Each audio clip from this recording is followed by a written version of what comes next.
Well, I've been working on a thing. Oh? It's opposite songs.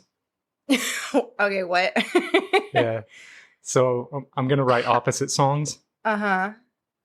Yeah, I've got Babies Don't Let Your Mamas Grow Up to Be Cowgirls. Yeah. Okay. I've got Daddy Got Front. All right. And Who Brought the Cats In? Daddy Got Front. Yeah, it's like Baby Got Back. No. I get it. I hate it. Yeah. I don't want to hear about Daddy's Front, okay? I'm expecting that to be like the international hit. Well, among the three. Considering how popular I glued my balls to my butthole again. Yeah, AI the AI songs. Yeah. We're gonna have to play that on the podcast eventually. But we really don't. No, that's all right. Opposite song. I feel like it's no one else is doing it. No. Right? No, I don't. It falls under parody, so I don't think there's any suing involved. And it's also, it's kind of like Weird Al, except it isn't funny and no one wants to hear it. It's so much like this podcast. No.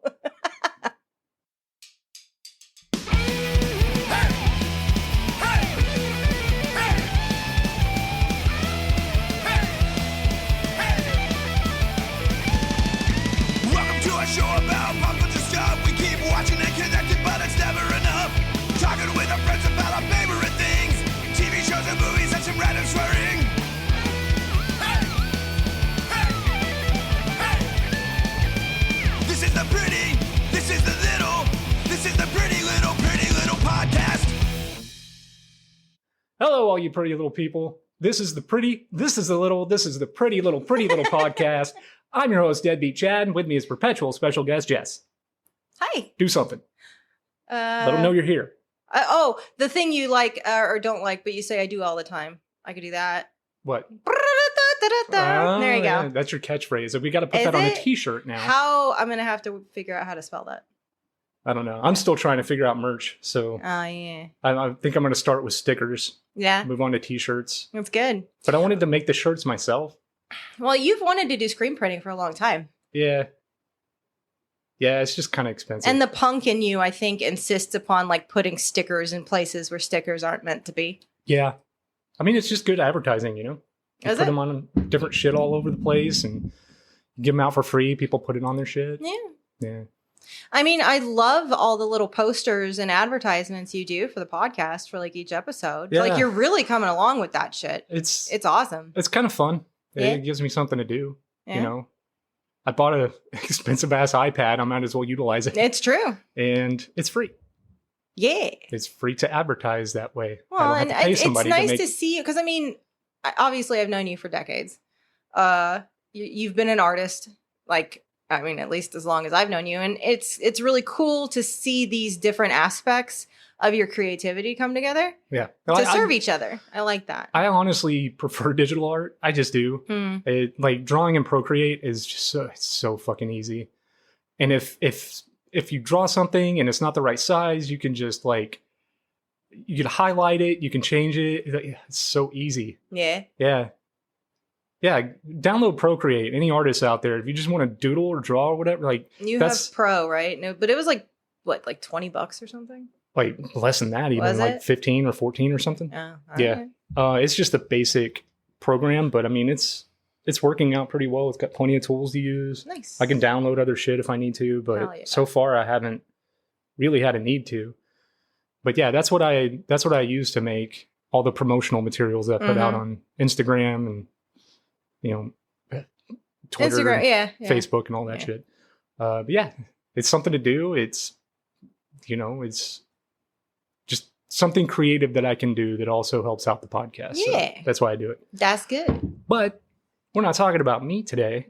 No. Oh, thank God. Today we're actually doing something that I'm kind of surprised we're going to tackle this one because these movies are fairly current. Yeah. One of them is currently in theaters. It's part of a trilogy. Yeah. But that's a later episode. We haven't watched that right. one yet. So this episode, well, our plan here, we're going to cover the Ty West trilogy, starring Mia Goth as, both Maxxxine and Pearl in these movies. So with this episode, we're going to tackle the first two movies, which is X and Pearl. Mm-hmm. And then with part 2, we're going to cover Maxxxine and then the trilogy as a whole. Yeah. But so far, I'm pretty impressed with this, mainly because of the writing. And we literally just got through watching Pearl. Yes. Which so far is my favorite. I liked it way better than X. But like the callbacks and all that it really like. I don't know if I'm disappointed that I didn't watch Pearl first, because Pearl is a prequel. Like I said, while we were watching it, it is a prequel, but I think if we had watched it in the other order, I would have been disappointed rather than like, because I get what you're saying. I didn't like X that much. It was okay. Well, I enjoyed X a lot because it does have that Grindhouse Tarantino feel to it. Sure. I understand why you don't, because you're not into movies like that. I'm not. But I appreciated Pearl was great. Yeah, Pearl was fantastic. I think she is definitely she's a relatable character in a lot of ways. In some she isn't, unless you're absolutely insane. But no, you know what? There was a part in the movie, and we'll get there because we got to talk about X first. But there is part of her when she finally, like towards the end of Pearl, and she has that big long monologue. There were aspects of it that actually reminded me of you. Yeah. So I could see that. I don't relate to her at all. I think Mia Goth does an insanely good job with I don't know, some actors have this ability where their eyes change, you know, and they just kind of go dead and wrong. Yes. Like just, it's just kind of, she's able to just flip that switch pretty well. No. So, well, you want to talk about X? Or did you have something else to say? I did, but I lost my thought. So maybe it'll come back. Oh, no, I was going to say, well, there it goes. With Mia Goth starring in both of these films, you know, in X, you know, that takes place in what, 1979, I believe? Mia Goth looks straight out of the 70s. Yeah. But in Pearl, which takes place in the 1918. Yeah. She looks like she fits that too. Like she has that ability to just fit the decade. Yeah.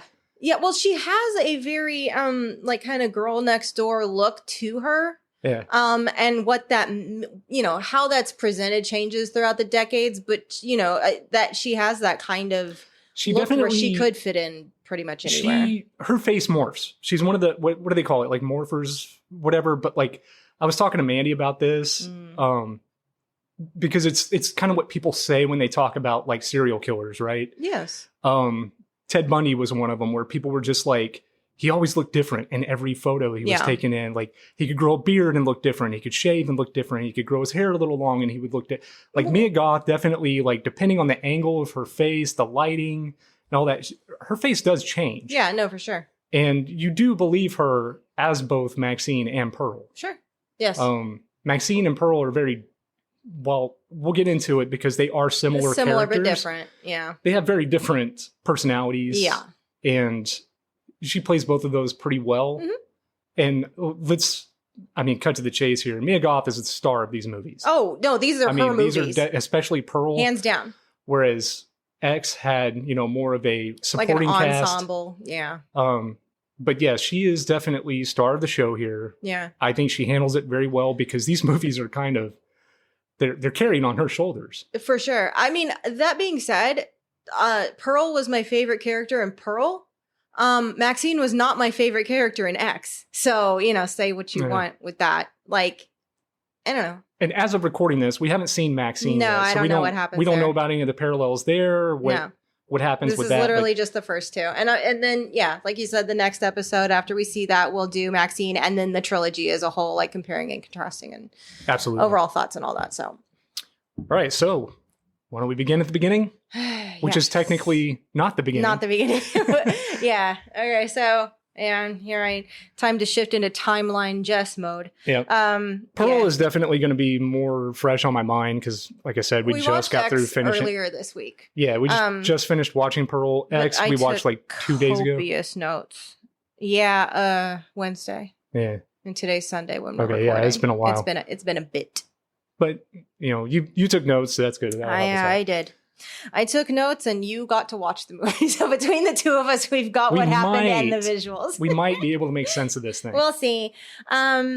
Okay, well, so I don't know. I don't want to necessarily go beat by beat because we do that and we have 2-hour episodes and that's one movie, right? We're doing 2. Also, let us know, anybody listening, if you want to hit us up and send us a message on Instagram or something, let us know. Like, do you prefer the 2-hour episodes? Do you want us to cut them shorter? Yeah, seriously. I don't know what to do here because we're still kind of new at this. Yeah. And me personally, I listen to podcasts at work, so I prefer. I like longer things. Yeah. Yeah, I get excited if something is, like 2.5 hours long. I'm like, oh, fuck yeah, because that's a good chunk of my day. Yeah. Right? Like, I don't have to worry about it. But at the same time, we want to produce something that's like, the majority of the audience wants to do. And if y'all have time to listen to a 2.5 hour podcast. I can't guarantee we'll be succinct, but yeah, feedback. Feedback is good. Yeah. Give us feedback. Hey, Perth, Australia, if you're still listening, give us feedback.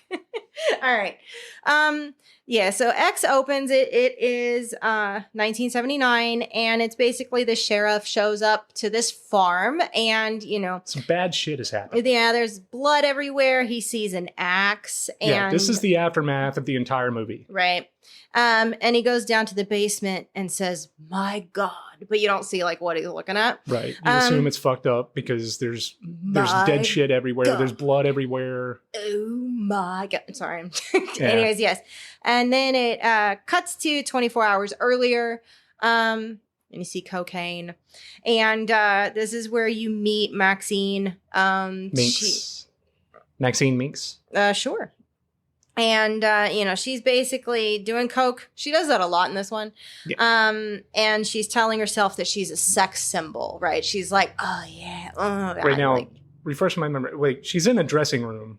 Yes. Is she a dancer? I'm not sure because she's at the back. I kind of don't know. I don't think so. I kind of get the feeling that stripping or anything. No, her boyfriend Wayne, who we'll meet in a bit, or fiance. I kind of get the feeling that she's just in the back there because they went to pick up Bobby Lynn or something. It's not clear. I don't really get the sense that she's a stripper because she is so kind of innocent in some ways, but that could just be the character she portrays. But she is in there putting on makeup and telling herself she's a sex symbol and snorting coke and whatnot. Yeah. So I don't know what the takeaway is there, but I just assumed she was a dancer or something. And I mean, it could be. I kind of just think she was psyching herself up for the mission at hand, so to speak. But it could be that she's also just getting ready because they're about to go on a road trip. Yes. So anyways, we meet Wayne. I don't care for him. He's her fiance. I don't know if we know that at that point. But anyways, they and a bunch of other people get in a van with a big sign that says plowing service on the side. Yep. And they're going to go film a porn movie. Yes. That's the plot of this movie. This group is going out to film because back in the time, 1979, it was very underground, right? And not super legal. Well, and part of this too is we find out the character of RJ, who is the cameraman. He's the cameraman for this. He's an aspiring filmmaker. He's definitely one of those guys who it makes me think of Dirk Diggler from Boogie Nights in the I think this is art. I'm making this piece of cinema. He's trying to elevate my guy. He's trying to elevate porn into film. There's nothing wrong with porn, but let's be real with what this is, right? And it's hilarious because everyone else is just no, people just want to watch us fuck. Yeah, Bobby Lynn says that at one point. She's like, what? We're hot and people want to watch us fuck. That's it. And I'm like, okay, that should be good enough. She, by the way, is my favorite character. I really like Bobby Lynn. So that is, that's the pun here with them piling into a van that says plowing service on it. Yes, thank you, Chad. Yeah. Anyways, yeah. So I just wanted to spell that out for you guys. There's nothing like talking down to your audience. All right, everybody. We're going to hold hands and talk about this movie. Yes. So yeah, they stop to get gas, and Wayne and Maxxxine go inside, and she just this is one of the similarities with her and Pearl. She's just constantly talking about how she wants to be a star, right? I guess Pearl says she is a star, right? She has. I think it's that Pearl is kind of Pearl is. She's further down that road, man. She has flipped the switch in her mind to where she believes she is a star. Yeah. She just has to find a way to make that happen. Whereas Maxxxine wants to become a star. Yes. But unlike Pearl, Maxxxine is actually doing something about it. But anyways, yeah, so they go inside and, they're talking about shit and whatever. And outside, Bobby Lynn and Jackson and RJ and Lorraine, who are like the rest of our ensemble, are outside and they're putting gas in the car. And RJ is the cameraman. His girlfriend Lorraine, holds the boom mic and all of that. And then Bobby Lynn and Jackson are the two stars of one of the couples of the porn, right? They're not actually together. Right. RJ and Lorraine are boyfriend and girlfriend. Yeah, he brought her along to help out, and she had no idea that they were filming. She was very taken aback by all of this. Yeah, she didn't know they were filming a pornographic film. Yeah, they keep calling her church mouse because she's very very shy, very dark hair, just kind of standing back, and just kind of a good girl. And who is Jackson played by? Kid Cudi. There you go. Yeah. So, but yeah, I don't know, man. They're getting some preliminary footage, I guess, for the movie. While Jackson's filling up the car, and Bobby Lynn is like, no. Here, you need to get down on the ground and make it look like he's using his dick. Like, I know what I'm talking about. Right. Hell yeah. Make it look like the gas pump is his dick. Right. While he's like, I'm like, so he's fucking the van. Okay. It's foreshadowing, man. Sure. It gets rude. Bobby Lynn ain't no van. It gets the people ready. I guess so. It gets the audience wet. Oh my gosh, no, thank you. So yeah, there's that. Then this is the first time also we see an evangelist on TV in the gas station. Right. You'll see this guy several times. Theme. Yeah, it's in the gas station later on. It's in the house, and you find out why at the end. Yeah, but he's preaching against I don't know, the shit that evangelists preach against. And everything, just the evils of the modern day, right? Basically, right. And so yeah, then they're back on the road. There's a traffic jam, and a big truck hit a cow and just splattered it all over the road. And this is the first sign of any kind of gore in this movie. Mm-hmm. Yeah, these movies are very gory. Yeah, but for a long time they're fucking not. But anyways, they use it to its benefit. I think they save it for big moments because it's not just littered throughout the film. No. It happens in very specific moments. Yeah, but yeah, this cow is just fucking obliterated, right? Yeah, and I mean they have to go around and they squish over it. Yeah, you see the tires driving over the entrails. And shit.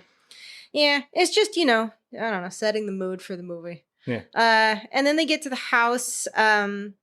They get to this farm and they're essentially renting out a house on a small little cabin on the property. Yeah. To film the porn. But I mean, the person they rented it from doesn't know that's why they're there. So we meet Howard. He's an old man who lives in the big house, right? Like the farmhouse. And so Wayne goes up to the door and he's like, hello. And Howard points a gun in his face. Grabs a shotgun. Yeah, he's like, what the fuck are you doing here? You're trespassing. Get off my property. He's like, no. I called you earlier this week. Yeah. We settled this. I'm renting out your house, the guest house. And he's like, no. And so they... But something that is important here is when Howard finally realizes that, yes, I did talk to you. Okay, you're the guy I talked to. He puts the gun down and he tells him, well, it's not loaded. Half the time, just waving it around is enough. Yeah. And then Wayne tells him, well, I got the same situation in my glove box because they have a gun in the glove box. I didn't write that down. It comes up later because that gun is needed later on. It is. And that's important to know that it is not loaded. Okay. That's interesting. But yeah, so anyways, Howard takes him to the cabin, but he comes out on the porch and Maxxine looks up and sees an old lady in the window. That's a super classic that's Psycho thing. Yes, exactly. Just with the curtain and it's mysterious up there. But you can't really tell. It just kind of looks like a person. Yeah. Well, in my notes I wrote someone because I couldn't tell who. It's just a shadowed figure and the curtain moves that type of thing. So yeah, Howard is taking him to the cabin. He stops to cough a lot along the way. Man has got some breathing issues. We find out later he has heart issues. He is a very old man. He is a very old man. With, massive heart problems. Which, again, I need to do some math. Well, this takes place in 1979. Okay. He's still old, We're basically 50 years separating Pearl. 1918 and 1979? Oh, yeah, 60 years? Yeah. Yeah, okay. We're about 60 years separating these two films. So he's probably about 80. Yeah. More or less. Yeah, somewhere in 80-ish. there. He looks older, though. Yeah, they definitely both look way older. They're fucking decrepit. But yeah, and he shows him the cabin, and then, he's like, who the fuck are all these other people? Like, you didn't say you were bringing anybody with you. And he's like, oh, okay, well, I added a little more money on top of what I said I'd pay you just to make it Wayne, okay. Yeah, Wayne in classic, like, sleazy businessman fashion just, like, folds the cash, and he's like, we don't have any problems, do we? And Howard's like, oh, fuck off. I don't like you. I don't like you. He straight up tells you, he tells them all, like, I don't like any of you. Yeah, I don't like any of you. And then he's like, I've got a wife living here too, so I would appreciate some discretion. Yeah. And they said, oh yeah, we're not here to do anything fucked up. I really think he has a pretty strong idea of what the fuck they're there to do. Well, because he's dealt with Pearl. Yeah. So we'll get into that. We'll get into that. Yeah. And now, it's time to get down to action, man. And RJ at the beginning keeps giving direction while Bobby Lynn and Jackson are banging. I like her, but she kind of is one of my favorite characters in this because she's not filming the porn. I like her as a person because I fucking hate, and this is across the board, she does a great job of the stereotypical fake. I hate it. Like I hate those noises. Because it's so like, you're a guy. Mm-hmm. I am. You are. Usually. Sometimes. Right now? Sure. Okay. Does it turn you on? Yes. The fake noises? Not fake noises. That's what I'm talking about. The noises that she was making. The obvious. I mean, if you're watching porn, you're having fake sex. You might as well listen to fake orgasm. I don't know. I just don't like the noises. I would mute it. Anyways. And yeah, so while they're doing that, because RJ, he's like getting down in there and he's like, all right, now turn her over. Okay, hey, tilt your chin up a little bit.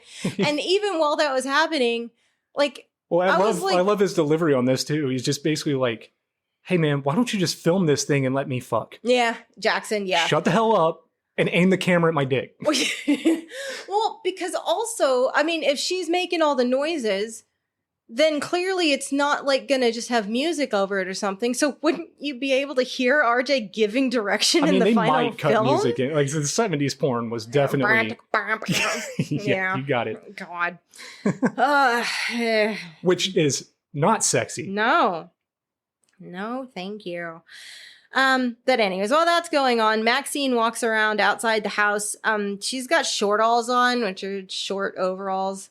Like jean, because it's shorts, and no shirt, and which just looks weird. Yeah. And you find out later why, but it's not explained at all at the beginning. And I'm like, what the fuck are you wearing? You think she's just wearing this, but it's part of the costume for her scene later on. Well, yeah, but like I grew up in the late 90s, right? Like overalls had like a phase for a little bit. Oh yeah, and I wore them.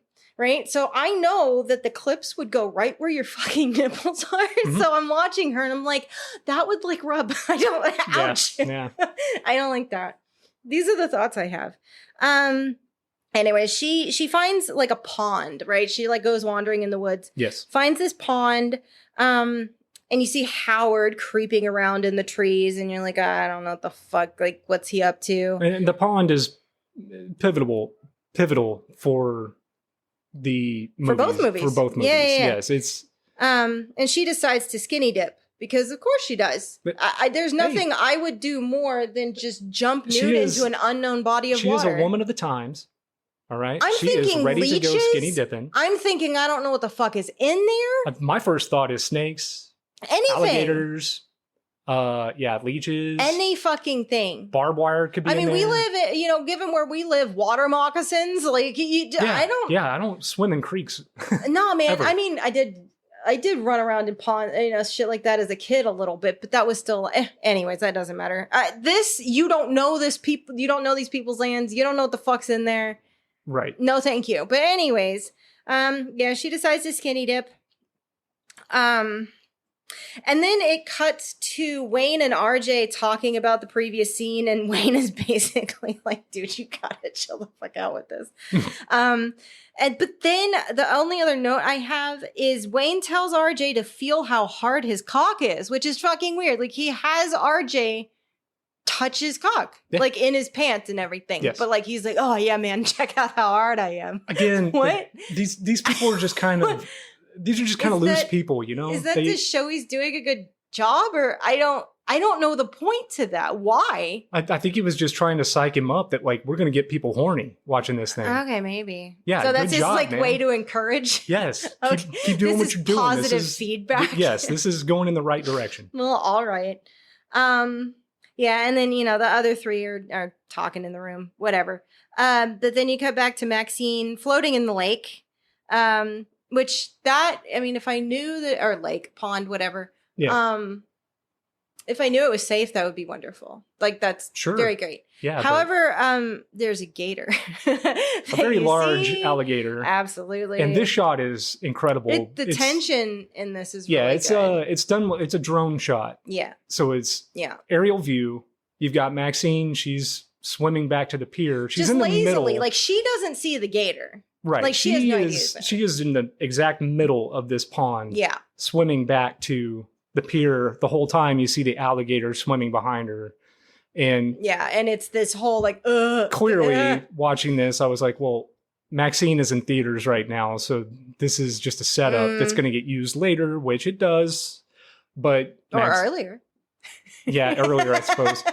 Maxxxine gets back to the pier. She jumps out of the water. Yeah, she gets out, and it's one of those things where her foot is, like, leaves the water just as the gator gets there. But I mean, the gator doesn't jump for her or anything. It just kind of... It also didn't look like it was just curious, I think. I don't know that it was actually... you find out over the course of the movies that it's kind of tamed, right? It's used to being fed. Right. Right? So it wouldn't be starving. It wouldn't... I think it was more curious also, about is this a snack after seeing Pearl...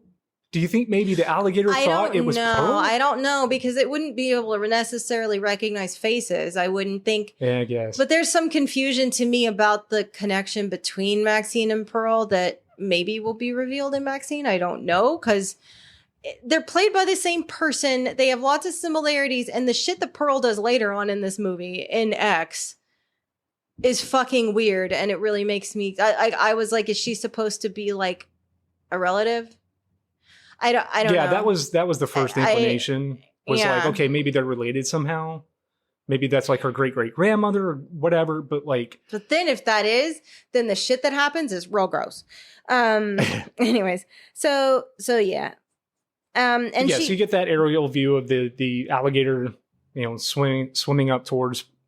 Yeah. Towards Maxxxine. She gets out of the water. And completely unaware that she almost died. She gets out and gets dressed and sees an old lady on the porch of the main house who like waves, and Maxxxine waves back, and the old lady like gestures for her to come here. It's a to be. Yeah. So she goes over and goes inside, and the old lady offers her some lemonade, and Maxxxine just kind of downs it. Yeah, that's She's very awkward. Well, I should get back. It's done very awkwardly because it seems like she's trying to catch her breath at the same time. So yeah, she's just... I think she did it because she, out of obligation, because like it's an old lady. It did look like she was forcing it. Yeah. She was like, well, it would be rude to say no, but I really don't want this, and I need to get back, and this is awkward. Because the old lady even then is there's something kind of strange about her. Yeah, you get the impression immediately that she's probably something like you think like dementia or something. Is the first thought, which yeah, maybe. I mean, there could be a little bit of that too. I mean, after watching Pearl, we know there's more to it than just that, but that could be exacerbating the situation. Yeah, and I mean, while all of that is happening, they're doing another take of the porn, so it like cuts back and forth between the lemonade and banging. So there's that, which they are still doing. Yes. And the old lady tells Maxxxine about when she was young, and then tells Maxxxine that she has a special face, and like reaches out and touches her side, like the side of Maxxine's body, which is weird. And Maxxine's like, what are you doing? Yeah, she's showing her a bunch of pictures that are hanging up in the living room of Pearl, who apparently was some kind of star of some According kind. to her. It's just pictures of her wedding, her on stage. Yeah. And yeah, she kind of just reaches over and touches her side, touches like Maxxine's, right. It's almost like, rib side cage. boob, like all right, just below the boob. Because remember, she's not wearing a fucking shirt. Which again, when we were watching this, I was like, "How can you go in this old woman's house wearing this?" Just like what was the 70s, man? I don't care. That's even more like an old woman. Chances are in the 1970s in a farmhouse. You're just going to go in with just like straps covering your nips. Hey, I was not alive in the 70s, so I don't know. Dude, I have a Southern grandma. I had 2 Southern grandmas at one point. You would not fucking do that, but okay, sure. Well, Pearl didn't seem to mind. She didn't even, well, I mean, that's fair. She touches her and then tells her she should go. Because you hear Howard coming back. And then she says, but this will be our secret. Right. But that doesn't explain what the again, after secret watching is. Pearl, makes a lot of sense. Yeah, yes. But at the time, I was like, I don't understand what that means. So she sneaks out as Howard is coming in. Yeah, and then Wayne meets Maxxine. I think he was coming up to the house or whatever. He's been looking for her. He's like, where the fuck have you been? It's time for your scene. That's right. We're going to lose the light. We need to hurry up. So she goes inside and snorts more cocaine. Yep. Now we're in the barn. Not yet. One more thing, because a tiny little note. Howard comes inside and sees the lemonade pitcher and then looks at Pearl. Yes. Or the old lady. Yeah, he sees the glass that and he's like, Maxxine drank out of, and he knows somebody has been in the house. Yeah. He's like, I don't like this. So yeah, it's the barn scene. And Maxxine, now you find out why she's dressed like this. You know, she's a farm girl who just milked a cow. And Jackson... the film is called, like, The Farmer's Daughter. Is that what it is? I think that's what it was. Sure. Yeah. Well, yeah, because the whole time Bobby Lynn and Jackson were doing their scene, she was like, Daddy's gonna be back anytime. I feel kind of funny. I never felt like this before. And, just that whole shit. But she's really good at that. She is. And I mean, I assume Maxxine's meant to be like her sister or something. I don't know. Because she's just a farm girl and she's like the girl at the house. Because didn't Maxxine even make the comment? She's like, well, she's prettier than I am. Yeah. Like, something like that. That type of shit. Yeah. So, but yeah, she just milked a cow and Jackson is trying to get a ride back to town. And then she's like, oh, well, Daddy, you'll be here before long. So, let's go to my room before Daddy gets home. But then that's where that scene ends. And then we cut to a bunch of creepy dolls in the old lady's room and she's brushing her hair and putting on old ass makeup. Which the makeup, the brand is called Pearl. Is it? Yes. Well, and now with what happens at the end of Pearl, I think is that the same hairbrush? I think it probably is. Yeah, it is. Anyways. Because they went out of their way to make sure you saw that hairbrush. Yeah, so she's just kind of sitting there like,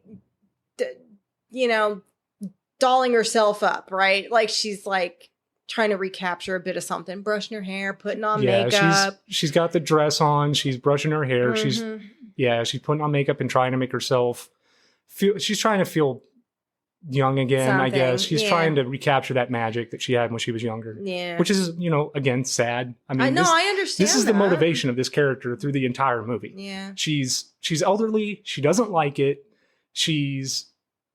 Her spotlight has faded. Young, pretty things come onto her land and basically shove it in her face. And now, she's now surrounded by younger, prettier women. That's right. Which, I mean, that she feels she's always had this enormous inferiority. She has a weird combination of inferiority complex and ego, together. Pearl does. She's. I think it's because always been jealous of everybody. We can all relate to that, especially with the movie Pearl. When she was younger, everybody has that thought in their head that they want to do something and be famous someday. We've all gone through it. And, some of us are able to do that and some of us aren't. I mean, we got a podcast, so that we're on our way, right? Yeah, absolutely. But like, comment, and subscribe. Yeah. So I think that's just something that's completely relatable with the character. But the problem is, I don't think she ever even got anywhere. I don't think she ever made it. No. And which is weird because, there's pictures and shit in the house. To be fair, she could have gone to a fucking fair. right? They but have they needed those to like explain that. old-timey photos. They should have and they explained might in explained that in Maxxine. I Pearl. don't know. I assume they probably won't in Maxxine because given what happens at the end of Yeah, I mean, well, X. Maxxine takes place in 1985, so Okay, Pearl's well, not even in Pearl's the gone film. then. I don't know. So yeah, then Maxxine and Jackson are banging. And I just said it's weird. I don't remember why. I wrote it's weird. I don't know. It's fucking weird. But the old lady is watching through the window. And then the scene kind of flashes between it being Maxxine. Oh, that's right. Because Maxxine's on top. Yes. Right? And she's like, tits like thrust forward, head back. It's a great angle. Thing, if you say so. So it kind of flashes between Maxxine being the one fucking him and the old lady. Yeah. It kind of goes back and forth. Clearly, this is the old, obviously the old lady is imagining herself in Maxine's position. Isn't she looking through the window? Yes, she's looking through the window. I just said that. Guys, go back 30 seconds. I don't listen. I fucking said that. Listen. So yeah. And then the old lady goes back to the house and dances for Howard. Yeah, this is a sad moment. Because you feel so bad for her. Well, and him too. Yeah. Both of them. Because she asks him, please. And he says, I can't. And then he leaves. She really wants to have sex with her husband. Yeah. And recapture, they probably haven't for a very long time. Well, because he says he can't. And we find out later he has heart issues. Yeah, it's his heart. And he's afraid. His overall health just... And he's, telling her he really wants to, he just can't because of his heart. Yeah. And it's just kind of it's a heart-wrenching moment. No, it is. Despite the... Well, you got grossed out. The weirdness I don't know, there. later on, a lot of people probably were like, old people. But I was like, this is... we'll get into why I think it's really fucking sweet later on. Anyway, so yeah, now it's dinner time, and they've got like a log of bologna or something. I don't know. He's cutting big slabs of some kind of whatever. Yeah, they stopped at a gas station on their way to the farmhouse to pick up food and stuff. Yeah. Everyone tells Maxxine she did a great job because I guess she got into it more and was really trying to give it her all. And I will say that her performance versus Bobby Lynn's performance, she came across as actually enjoying herself and really getting into it, whereas Bobby Lynn was the whole fake. I'm not doing that noise again. Right. I did it before. So they were very wow, that was fucking amazing. Yeah, she brought an authenticity to the porn. She's really trying to sell it. Right. And Lorraine, the church mouse, RJ's girlfriend, doesn't understand how Wayne and Maxxine can be in a relationship while Maxine's fucking other people in porn. And it starts this whole long conversation that really is at the time I thought it was a clash of ideologies. But that's not how it works out. And I really don't fucking like what happens. But they're basically oh no, man, that's business. Whatever. That's just sex. That's not love. And okay. Yeah. I mean, maybe some people can die. I have, this is TMI. I am not the type of person that could just fuck someone without loving them. And didn't Bobby Lynn, didn't she mention you're not young forever. Eventually you're going to be too old. And this is where she said, what? It doesn't matter. We're hot. People like to watch us fuck. You're not going to be young forever. So why not do it? You don't want to look back and wonder, what if? Right. You want to live to the fullest that you can. And then when you're old, you can just settle down and be boring. I guess. But I don't know. This whole scene really pissed me off for a lot of reasons. So, but anyway, so then Jackson plays Landslide on the guitar. The Landslide is a Fleetwood Mac song. Yeah. Or Stevie Nicks. This is a really good I don't version. remember whether it's just her or Fleetwood Mac, but I really like that song. Yeah, Bobby Lynn is singing the lyrics, and it's very good. She did a really good job. He played it very well. She sang it well. It's slightly different, right? Because I like the original version, and the Dixie Chicks did a version back in the late 90s that I to this day is on my playlist. I don't like country music. I like their version of that song. So she did a really good job. Mm-hmm. It was really nice. Yeah, I really liked it. And while that's going on, the old lady is like looking in the mirror in her house, like looking at herself in the mirror. Her name's Pearl. Yeah, well, you don't know that yet. So in my notes, it says old lady. Okay, she's an old lady. I mean, to be fair, I knew it was Pearl because you fucking told me that before the movie started. But as far as the audience knows, you don't know anything about her at this point. Okay. So, but yeah, so, and if you know the lyrics to Landslide, it's very poignant. It's a very good choice of song for this woman who is looking at her lost youth, like looking at what she has become in the mirror. Parallels are definitely there. It's between the song and Pearl. Yeah. And I mean, like I said, I liked Pearl a lot better than this movie, but there's moments in this movie, and this is one of them, that despite the fact that it's a fucking like a bunch of people die, there's a bunch of gore, this was really touching. Yeah. It really was. Like unexpected heart and depth in a movie like this. Yeah. Maybe because I'm 40. Well, I feel kind of the same way. I feel the same way, kind of like Boogie Nights, right? Yeah. That's another film that's similar to this, where it's just about the porn industry in the late 70s going into the 80s. Right. But it also has the home market and all of that, because Wayne talks about how, the home market's going to be the next big thing, which he's correct. Much like Boogie Nights, X has a lot of those moments in it that are kind of touching and, characters that you do sympathize with and you can relate to. Yeah. In just weird ways. But yeah, I didn't really expect that there, and I'm glad it was there. That was a really nice scene. But then I really didn't like the movie, because then Lorraine decides that she wants to do a scene in the movie, and so Bobby Lynn tells her, she's like, "I see you've been looking at Jackson all day." I mean, she has to. Yeah. She's like, I see you've been looking at him all day. Yeah. Yeah. And that's when she decides, she's like, I want to be in the film. Well, yeah, she declares that she wants to do a scene in the film. And her boyfriend, RJ, is like, what? Now, no. Look, I don't have a problem necessarily with this. I do. I have a problem with the way she went about it. Yeah. Yes. It's perfectly fine for her to have the idea to be in the film. I don't think so. But she should have. She should have talked to RJ privately about it and been like, hey, not bring it up in front of the entire group. Because then he's fucking pigeonholed, and then he's made out to look like the fucking idiot. Like, oh, you just can't, dude, whatever. What's the big deal, right? Fuck. Exactly. I didn't even really like him until this happened. Yeah.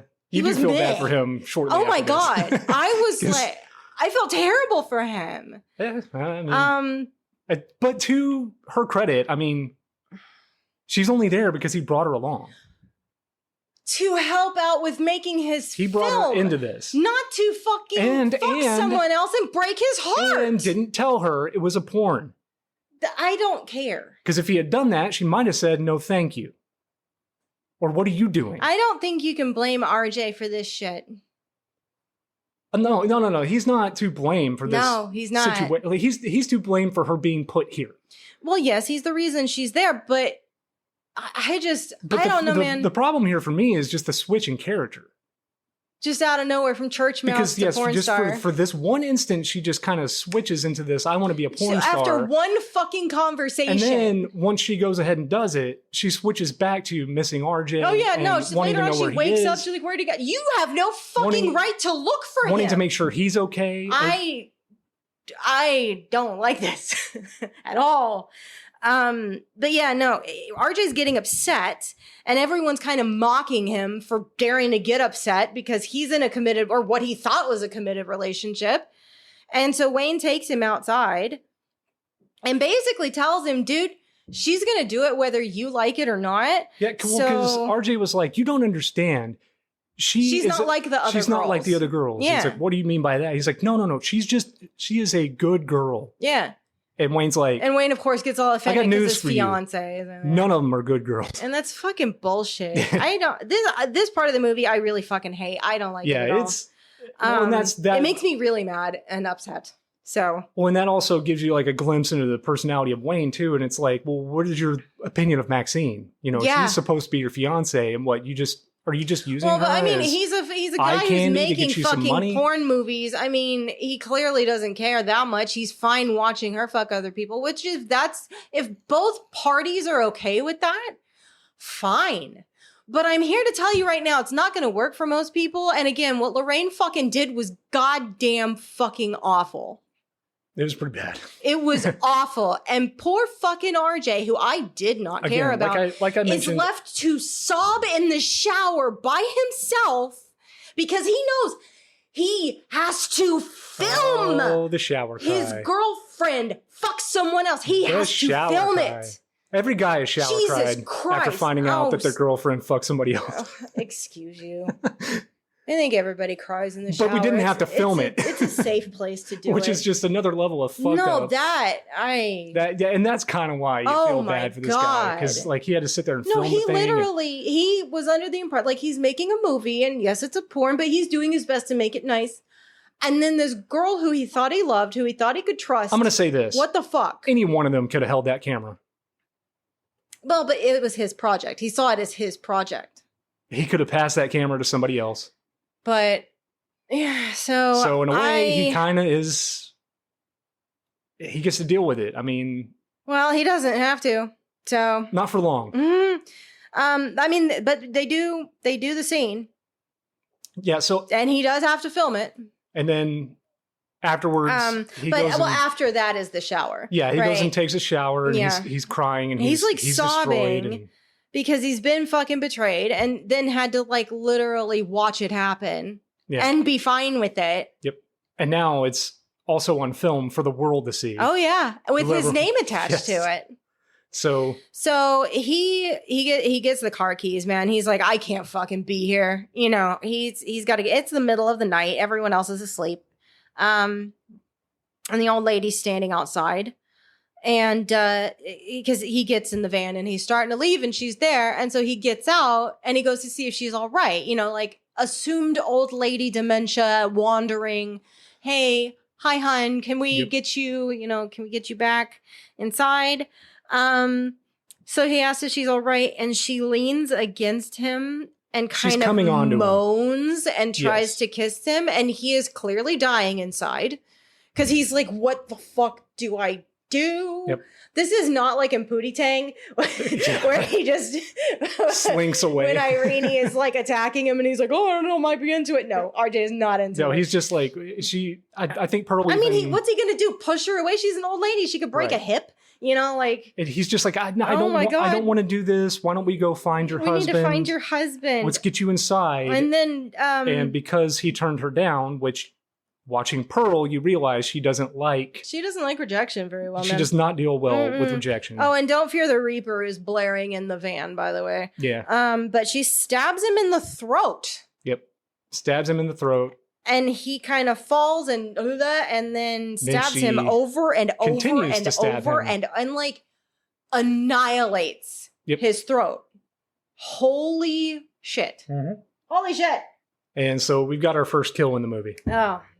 And these kills they go by pretty quick because we've kind of brushed through this, but at this point, the movie is like almost halfway over. That's the thing. And while I don't remember what was happening. It was probably during one of the porn scenes. I turned to you and I was like, this is a horror movie. Like, when are people going to fucking die? When's shit going to happen? What is happening? When is anything going to happen? And so, I mean, RJ starts it, but then it's very much boom, boom, boom, boom. And shit gets weirder and weirder until the end of the movie. Right. Because the next scene... Well, she kind of becomes like possessed or in a trance, and she like looks at her bloody hands. She's done this before. And like waves her arms around and kind of... She's almost dancing. Kind of in her song. And then she takes the car keys. She turns the van off, takes the car keys. In this scene, the color in the film... gradually gets redder and redder until it's just saturated by red, which I thought was kind of cool. Ty West, I think he's a very competent director. There are parts of, in Pearl more than this one, that I said out loud. I was like, this is fucking gorgeous. Yeah. Holy shit. Great. Although, what I didn't like is in X, there are some transitions where it just kind of flashes between the scenes quickly and then ends up in the next scene. Yeah.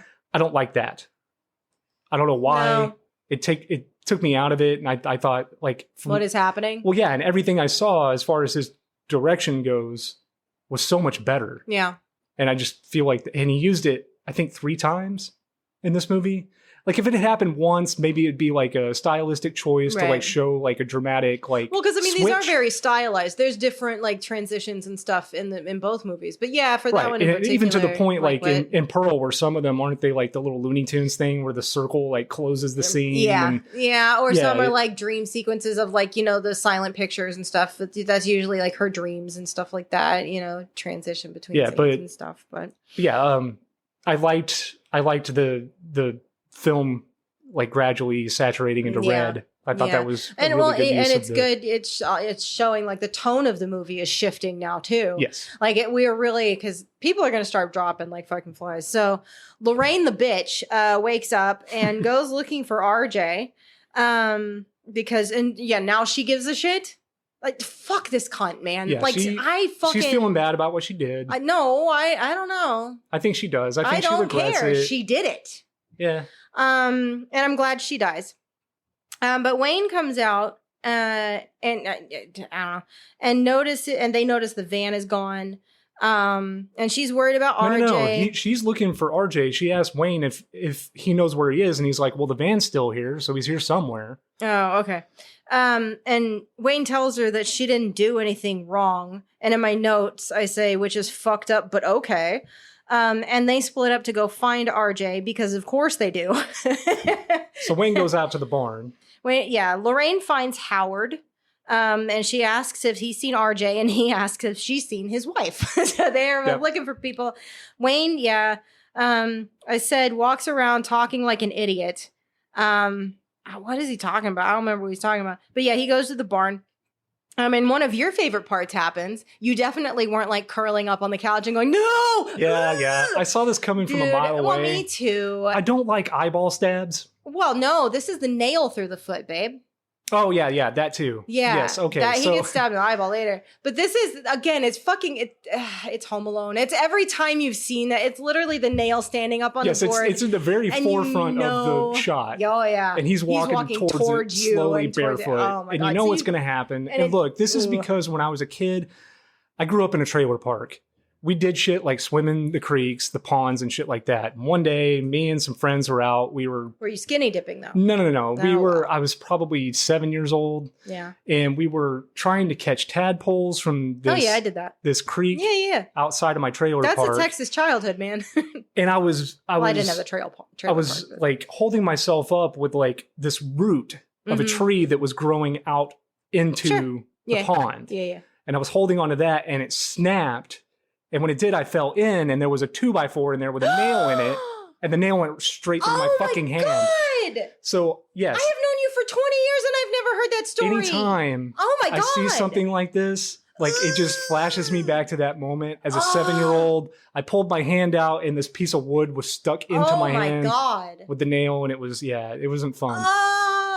And then on top of that trauma... Like I went back home and then I had to go to the hospital and they had to give me shots and all kinds of shit. So, oh my God. One of the worst things that ever happened to me as a kid was I was on a, like, one of the, I don't know, it's not a merry-go-round, but the things in the park, like what the fuck are they called? You push them around. Like it's kind of like a merry-go-round, but it's. Carousel? Yeah, kind of. I don't know. One of those things. And my mom told me it was time to go and I was like 3. And so I jumped off like you do. Like, you always jump off. But I was wearing little white sandals and my entire right big toenail popped off completely. Stop. But what I remember most about that was whimpering, but trying so hard to be a big girl. Yeah. Right? Oh, yeah. And I'm going to be strong. Like I was literally 3. And I did the exact opposite. I cried like a little bitch. My mom put me in the bathtub and just poured hydrogen peroxide on my foot. And I remember watching it bubble. And and I was like... At least it wasn't rubbing alcohol. No, it wasn't. No, we did the hydrogen peroxide. And then I remember after being like, did you see I didn't cry? I did so good. And she was like, you did so good. Yeah. Well, worse than having this fucking nail go through my hand was taking it out. No, I bet. At least my toenail was just gone. I still feel that. And I felt it like rub across my bone. Oh, yeah. It's like to this day, I can feel where the epidural was in my spine. Yeah. I mean, luckily for me, it went through in between bone. Yeah. But like when that could have been way worse. Yep. But oh my god, squelch. Ugh, Yeah. I can't. See, now I'm shaking my hand because like I haven't even felt that. But it sucked. Anyways, let's get back to this. So yeah, he walks on the nail. Where am I in my notes? Oh yeah, and then he's like, oh my foot. But then he goes and looks through a peephole. Yeah, there's some commotion outside. Yeah. The barn door is closed, and they have like little knot holes. Yeah. In the wood. that he can look on through. the door. So what do you think, ladies and gentlemen? I knew he was getting something in the eye. Obviously. Yeah. So he looks through a peephole and something stabs him in both eyes. It's a pitchfork. Oh, I have a note here. I swear he had shit stains in his whitey tighties, and I don't care for that. And I wasn't looking at his ass, so I don't know. It was gross. Well, I wasn't intentionally looking at his ass because it's when he's walking toward the peephole and he's like limping or whatever. It's like that one, whatever that viral video of that cop who went over the fence and his pants got stuck and he ended up hanging upside down and his underwear is just covered in shit. Yes, yeah. And I have never laughed so hard at something, but I don't like poop humor. I really don't. Yeah, all of that stuff really grosses me the fuck out. As far as I'm concerned, I don't ever want anyone to know that I even use the bathroom, and you can testify to that. So I just notice shit like that. No pun intended. Anyways, I think his underwear was gross. But yeah, he gets stabbed with a pitchfork in both eyes. There's multiple knot holes in a line. Yeah. He's looking through one and switching to the other, and then the pitchfork prongs go in through the hole into his eyes. Yeah. And then she pulls them out. Yeah. Yeah. And his eyeballs come out of his head. It's true. I don't know that that's actually how that would work. I kind of don't feel like it does, unless there was like hooks on the end of the pitchfork tines to, pluck them out. Yeah. It should just go in and out. But and this is one of the things where I was kind of disappointed because everything else in both X and Pearl, the death scenes come across as very realistic. Yeah. This looked very fake. Yeah. No, that's true. This looked extremely, laughably fake, and I don't know if that was on purpose or... I don't know. I mean, it could be just to kind of mock him a little bit more. I don't know. I don't like him as a character. I don't think he's a very good person. But yeah, no, you're right. RJ's death, what happens to Lorraine later on, Bobby Lynn, Lorraine, everything else. We'll get to that. Bobby Lynn's death is the one that I'm just yeah, it's not that was harsh. Yeah, no good. That was hard to watch. Jackson. But yeah, so he's dead. Fuck him. And so then you see Lorraine in the house really quick. She's in the house, still looking for RJ, and she's at the top of the basement stairs. Then it flashes to the old lady in Howard tells her to go look for a flashlight in the basement. Okay. Or in the cellar. I think I was frantically writing notes. There's no light. So I missed that. There's no light in the cellar, so she's just kind of because later on she does find a flashlight and it says found it, so that makes sense. Yes. She grabs a flashlight, she says, I found it, and that's later. She goes back upstairs, tries to open the door, and Howard has locked her into the cellar. Well, but there's scenes in between that, because in this movie, again, it flashes back and forth between two different things happening at the same time. Simultaneously. Yes. Right. So, she's at the top of the basement stairs going down to look for the flashlight. Flash to old lady with the pitchfork in the barn. She's standing over Wayne and sees that he's dead. And I thought she slowly starts covering him with hay. Yes. Yeah. And I did like that. Yeah, that's pretty funny. And then, Lorraine goes down the basement steps. In the dark, because naturally the light doesn't work. For some reason, even though almost immediately later it does fucking work, but whatever. She finds the flashlight, like you said, goes to leave, but the basement door is locked, so she goes back down and suddenly the light works. But okay. Yeah, well, the light was at the end. She had to go downstairs to turn the light on anyway. So you think... No, but I thought she tried to turn it on and it didn't work. No, she didn't try to turn on the light at all. I don't think she knew it was there until she got the flashlight. She was flashing the flashlight around and she saw the string for the light hanging. Okay, so she turns the light on and there's a guy hanging there with his dick out. Yeah. Just nude guy. Yeah, and it almost looked like... Because you thought it was RJ at first. I did. I thought it was RJ. But and then I was like, how the hell did Pearl manage to have the string him up? Yeah, string him up like that. But I imagine Howard did it? I don't know. Well, I don't know. Howard really does love his wife. I think I could see him helping her. We don't really ever find out who that guy is. Yes, we do. We do? Because there's an earlier scene when they're drinking milk. There's a missing person on a milk carton. On the milk carton. I wrote that in my notes. You are correct. Because we also see a VW in the pond at some point, and we assume that's his That car. happens much later. Yeah. But right now, all we know is there's a missing person on a milk carton in an earlier scene, and now there's a strange man that's dead. No, Jackson's about to drink the milk next. Anyways, there's a nude guy hanging in the basement. Yeah. Okay, so the milk. So then Jackson wakes up after that? Yes. Okay. Yeah, she sees the guy hanging there and screams. Jackson wakes up, and I said, I swear this man is always nude. Because he just wanders out and drinks milk out of the carton with a missing person on it, which is gross. Don't fucking do that. Get a glass. And he sees Howard outside, who says his wife is missing. And Jackson, I like Jackson. Yeah, he's cool. He's a genuine guy. He's just kind of a flight of fancy type dude. He just kind of goes where the wind takes him. He was past military too. Yeah. So he offers to help.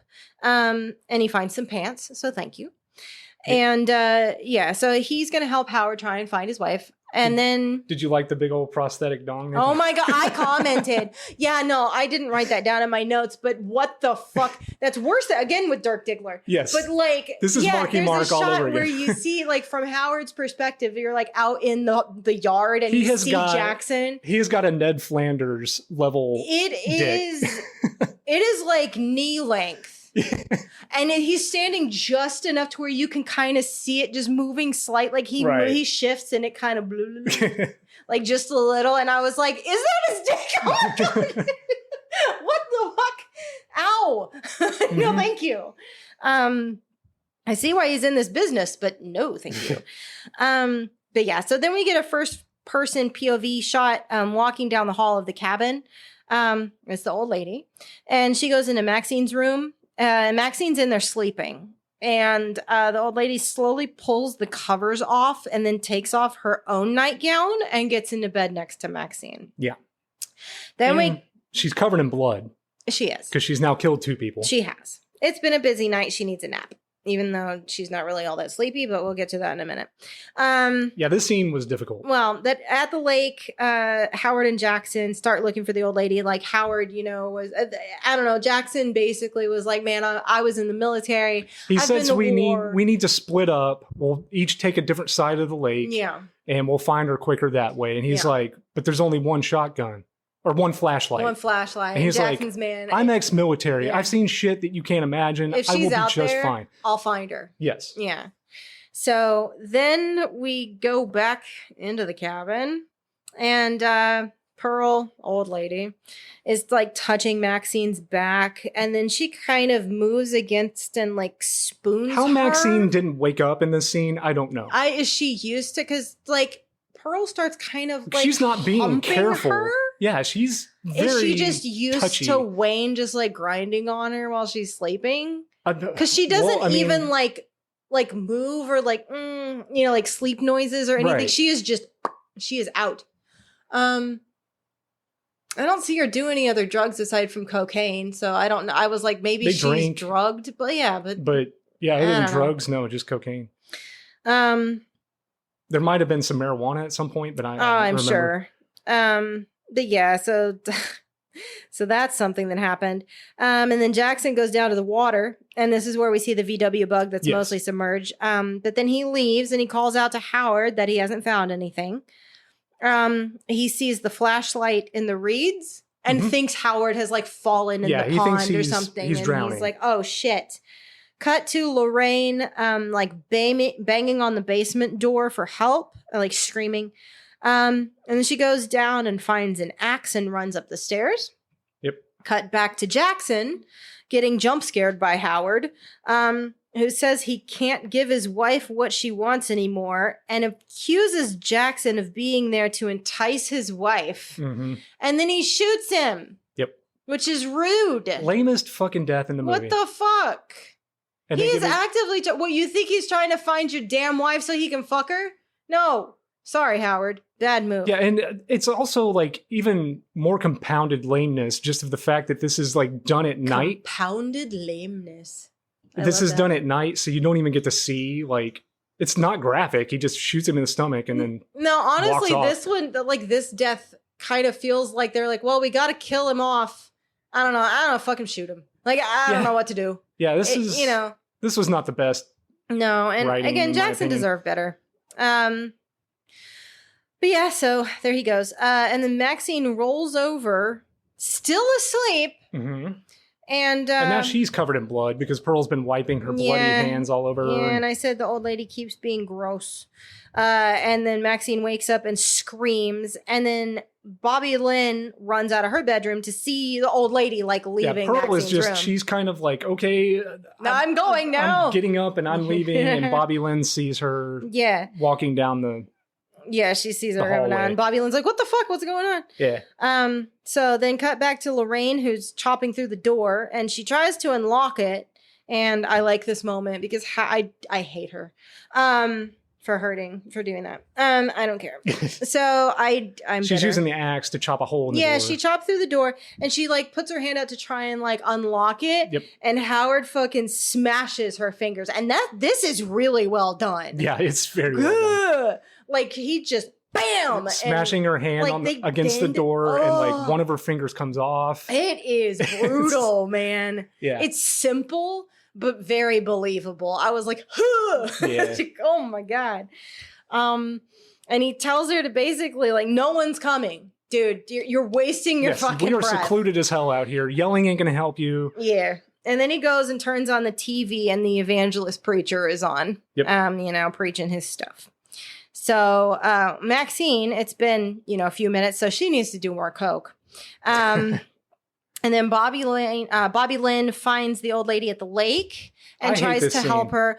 This is where, like, I like Bobby Lynn, and she's so genuine. This is a great scene. No, I know. I don't want this for her. But I fucking hate this scene. No, I know. Because she immediately moves into, oh, honey, no, come on. Like, I know you're lost. And she gets it worse than anybody else in this film. She does, but she's talking about how her grandma had dementia and we've been through this. Like, come on, sweetie, I understand. It's fine. I got you. We're going to get you back in the house. We're going to help you out. And that's when Pearl calls her a whore.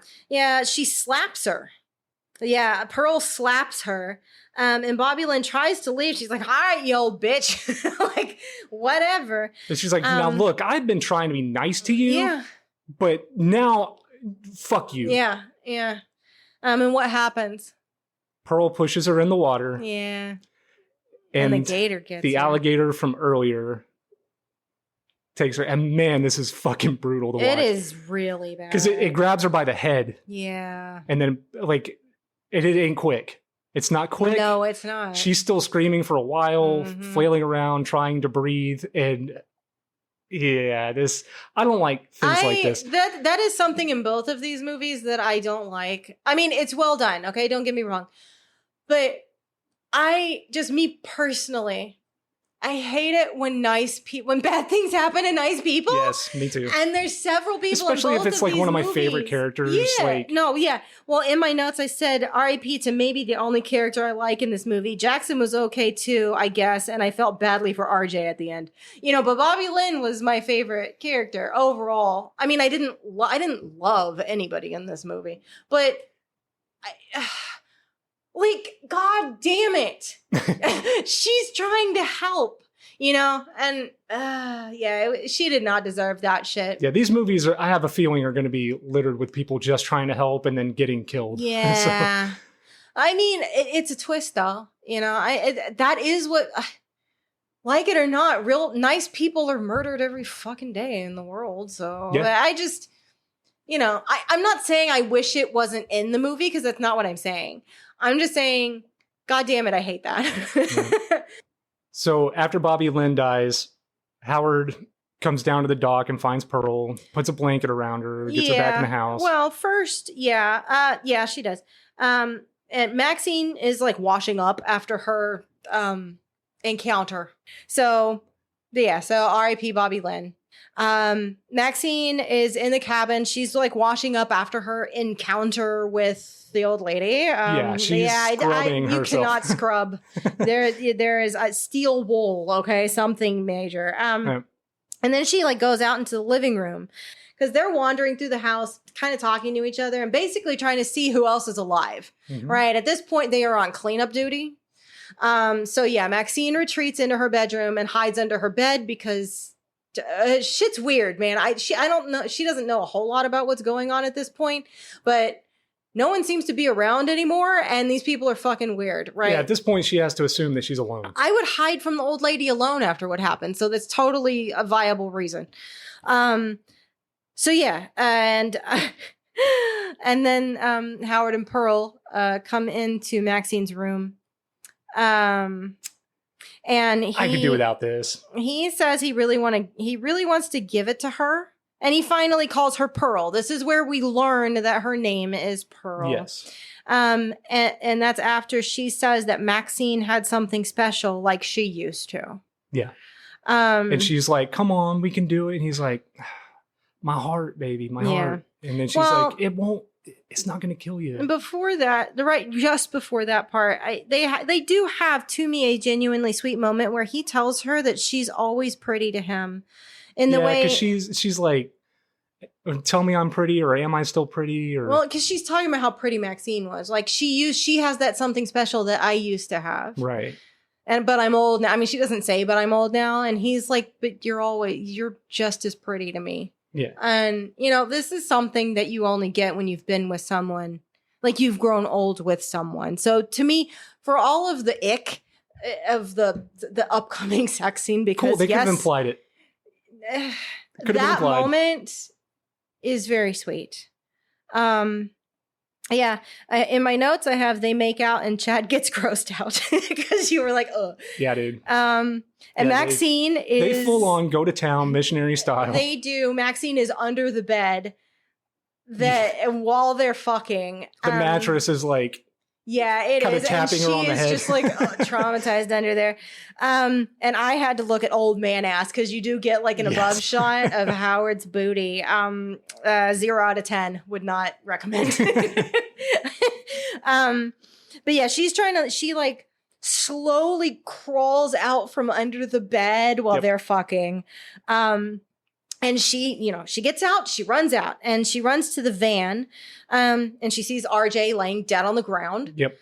And then she hears Lorraine calling for help. She grabs the gun out of the glove box. Correct. Which is why it's important to know that earlier I said that the gun is not loaded. Right. That's why. Okay. See, I didn't catch that. She thinks the gun is loaded. She grabs the gun. There's no reason not to. Right. Yeah. Okay. And yeah, she hears Lorraine calling for help from like inside the house. Mm-hmm. Oh, there he goes. Yeah, she gets a gun out of the glove box and goes inside, finds Lorraine and lets her out. Lorraine runs away. She's being hysterical right now. And screaming that I hate you all. She's saying that she hates Maxxxine. She hates this situation. She wants to get the fuck out of this situation. She is leaving now. And she starts running out of the front door, and Howard shoots her with a shotgun. Yeah, which is unexpected. I mean, I knew something was. I figured she was going to trip. Yeah, and do something. And hurt herself, break her neck, or because this is where I had an issue with the timing because. They are, we will say, mid-coitus. They were not even done yet. And they were nude, right? Like it's not like he just unzipped his pants. They were actively fucking. Yeah, this is not edited well. These two old people who throughout the movie do not move fast at all. Right. And Maxxxine, gets out of the cabin, gets the van. Yes, she runs. Gets the van, sees RJ, gets the gun. Here's Lorraine. Gets Lorraine out. We're talking about maybe a minute. Maybe 2 minutes, tops. Yeah. They've already finished, got dressed, and made their way all the way back across the field to the main house to shoot Lorraine, who is also running out of the house. Yeah. I call bullshit on that, man. And I mean, we can even make the argument that she was shot like from afar. Like maybe they were halfway. Given how... But it is a shotgun, so you'd have to. That only works really with spray, though. Yeah, yeah, because it's scatter shot, a shotgun. If you're gonna, what happened to her is more close range, and he's at the foot of the stairs. You didn't see him, did you not? No, he's not in the frame at all. I just figured he was off a little further back. Yeah, I mean, maybe, but regardless, unless this is going to get really inappropriate, but unless he came like 5 seconds after Maxxxine left the room and they like speed dressed and booked it, not continuing to look through the cabin, no issues with coughing or health or any fucking other thing. Suddenly they're very able and capable to jog, you know, in the dark across the farm. There's no fucking way they're there that fast. No, not at all. This is very I realize confusing. I'm nitpicky, but as it was happening, I was like, where what the fuck? when Lorraine got shot, I didn't know who did it. I was like, who the fuck is still alive? What just happened? Is there somebody else on this farm? Yeah. But no, it was Howard. He was back with Pearl. But yeah, so anyway, so he makes the comment, he's like, "You dumb bitch, I told her not to run away." Oh, yeah. But you know, Maxxxine has a gun, and she holds them at gunpoint and like demands the keys right to the van. Well, and the preacher guy is on the TV in the background. As soon as they get in the house, Howard starts clenching his heart, and his chest is hurting, and he falls onto his ass. Yeah, against the wall, and has a heart attack and dies. So yeah, but she has Pearl at gunpoint and is like, I need the keys. And Pearl calls her a whore and tells her that she'll end up just like her, which is funny because they're both played by the same actors. I'm like, yeah, like literally though. Well, and Maxxxine tries to shoot her and the gun is not loaded. Yeah, Maxxxine says that she's a star and the whole world will know her name, which before she pulls the trigger. And then the whole gun's world's going to know who I am. Yeah, which is a great line. Also, I'm exactly what like Pearl would have said. Yeah. That's almost a direct Pearl quote. Yes. Later on, we find out. And she's even like, acting like the younger Pearl when she says that. Very much so. Very much so. Yes. Yeah, I think that's important. Well, and that's why with the special face and the, you know, there's she definitely is what the playing fuck is the younger between Pearl these two? character when she delivers this line. Yeah. But she pulls the trigger, the gun doesn't shoot. Yeah. Pearl gets up and grabs the shotgun. Fires at Maxxxine, who ducks out of the way. Yeah, she dodges. She dodges a shotgun blast. Point blank shotgun, sure. And the blast knocks Pearl out of the door. She shoots her out of the fucking door. This became a different movie real fast. Just this slapstick comedy shit. Yes, this looked very hysterical. Oh my god. But yeah, Howard is collapsed. She falls in the lawn. She breaks her hip. Maxxxine gets the keys from a bowl on the credenza. And gets in the van, and Pearl is kind of like crawling along the ground or whatever. She's still yelling at her. Yeah, and no, she's asking for help now. Yeah, she's saying, "Help me, help me." And what does Maxxxine do in the van? She puts it in reverse and runs over her face. She does, and then leaves in my notes without having any idea about what happened to Wayne, Jackson, or she has Bobby no idea Lynn. if they're dead, if they're still alive. Now, to be fair, I was like, maybe she's going for help. She could be just going to get the police or something. In a situation like that, I would think that is what you're supposed to do. No, but it's because never brought up. If she's going to the police station, why the hell is she snorting cocaine off her hand? Exactly. No, she does more coke while driving this time. So yeah, she totally assumes they're dead without even knowing. It is just done. And then, she says, "Praise the fucking Lord," and then drives away into the sunrise. Mm-hmm. Okay. And then,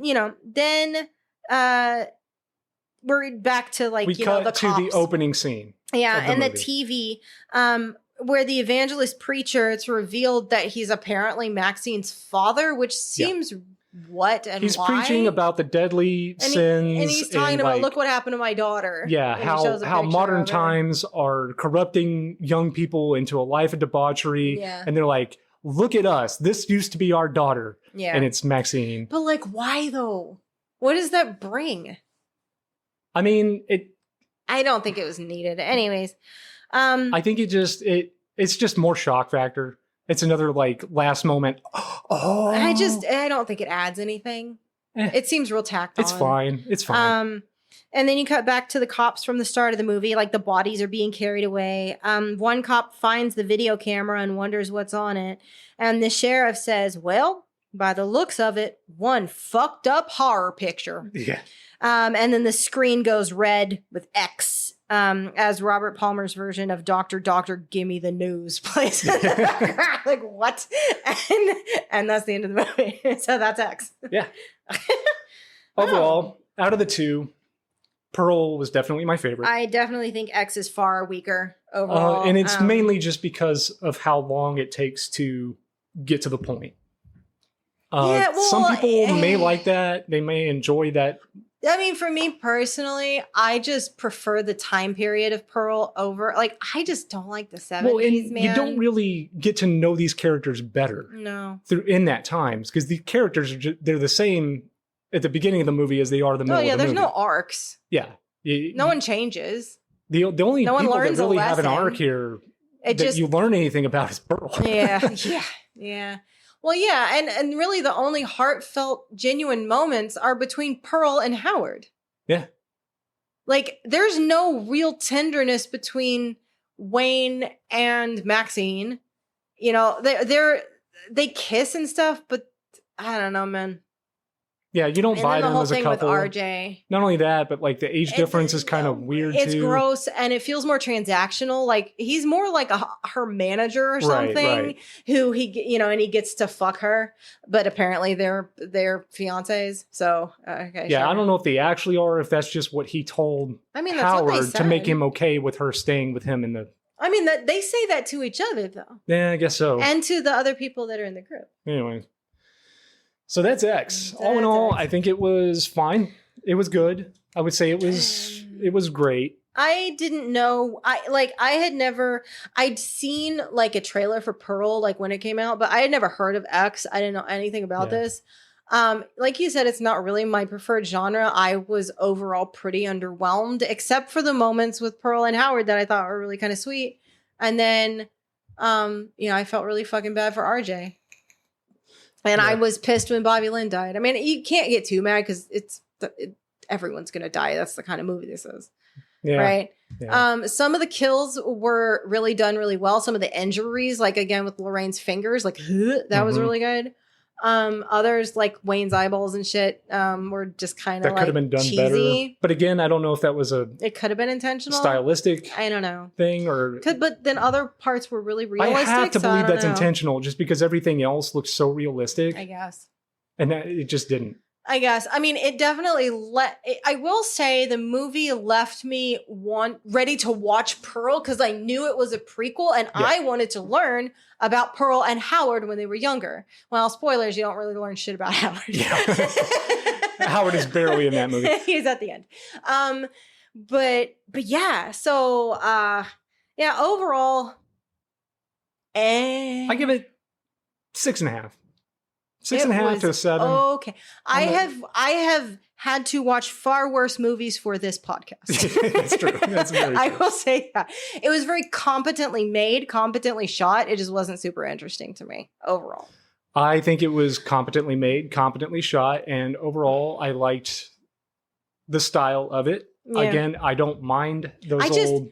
I just don't like the 70s. So the 70s aesthetic and music and hairstyles and all of that shit is never going to be my thing. Yeah, I don't have a problem at all with those campy 70s, like Grindhouse type movies. I just think everybody looks awful across the board. And just like, oh my God. Yeah. No to all of it. Not my thing. No. But anyways, so let's go back to 1918 now. On to Pearl, which, God, I loved this so much more. So this one opens with Pearl dancing around her room. She's young, right? Yeah. Yes. And her mom comes in speaking German, basically telling her to take the dress off. It's time you got to feed the farm animals. You've got work to do. You have chores. What are you doing? It's very Disney princess, like Cinderella waking up in the morning, twirling around with animals dressing her, like that type of like, thing. But she's just kind of dancing back and forth in front of the mirror, and her mom's like 9. I mean, she doesn't say that 9, but she is German, so get the fuck out of the dress and go feed the animals, man. Because they live on this farm with these animals and everything. You learn there's no farm hands left because it's 1918. Yep. Everybody's in the fucking war. Yep. World War I. They have. So, I mean, and you find out a little bit later, like her dad's paralyzed. I assume like a stroke or something. So it's just Pearl's mother and Pearl's dad. Who can't do anything. Her dad is basically a quadriplegic. Yeah. He's just in the stuck chair. In a wheelchair. He can't talk. So the mother is now 100% taking care of this farm. Yeah. and it's Pearl's job Pearl, to take care of her father. Yeah, Pearl is an adult. Like, she's married, right? But her husband, Howard, is away at war. So she, is at home and all of that. So, yeah, go fucking feed the animals. So she goes in, and I will say immediately the styling and the stylization of this movie is really fucking cool. It has, and we'll get into it, it has a lot of like Wizard of Oz elements there. Yeah. And yeah, for sure. And the vibe, I love the credits and the music and like for all that this takes place in 1918 stuff. and not 1939. No, I know, but I mean, there's literally like, we'll get into it. Yeah. But there's definitely they have to be moments intentional. that remind you of Wizard of Oz. Yeah, and it has to be intentional. But I love the film effects that they use in this one. I love the colors. Technicolor. It's very saturated Technicolor type stuff that I really like it. Now, again, I will say that this movie, like stylistically, it would be something like right at the turn of color being added to film. Yeah. Instead of 1918, which probably would have been sepia toned or black and white. Right. Well, like when she goes to the movies, it's still silent film. Right. The talkies aren't even a thing yet. So yeah, they're just moving pictures at this point. They are moving pictures. And, they've got like the dialogue, screens, or it's like, whatever it is they're saying. So, stylistically, I get why they had to do it this way, but this is more of a 1930s style than a 1918. Yeah. I like it. Yeah, absolutely. I dig this a hell of a lot more than the 70s. That's just my personal preference. So she goes out into the barn. She's got her overalls on, and she's very much like Maxxxine in X when she has the overalls on, except she has a shirt and boots, and she's simultaneously far classier, more innocent, and far more insane. than Maxxxine is. Yeah, she is definitely insane, and we'll get to that. She's very much a different character from Maxxxine, for all that they are similar and played by the same person. But this is just one of the parallels between the two movies. Yeah. She's dressed similar to Maxxxine from X. Yeah. So, and she's talking to Charlie the cow, and and Mary the lamb, and she's telling Charlie that she's special and she's a star. Which we just watched X, like. Yeah, Maxxxine says that shit. Pearl has big dreams to be in movies. She wants to be on the stage. Pictures. She wants to be loved by people. She wants to be a dancer. She wants to get the fuck off of this farm. Yep. She wants to get away from her parents. Yeah, and so who treat her like a child, even though she is married. Yes. Part of that's the culture of the time, because she is a married woman, but she's still on her parents' farm. And also, what other option does her mom have? They're trying to, or her mother is at least, trying to get her to give up these foolish dreams of stardom because they have a farm to take care of. Yes. And most people don't even make it. Yeah. So stop your daydreaming. With Pearl and her mom, I see both sides.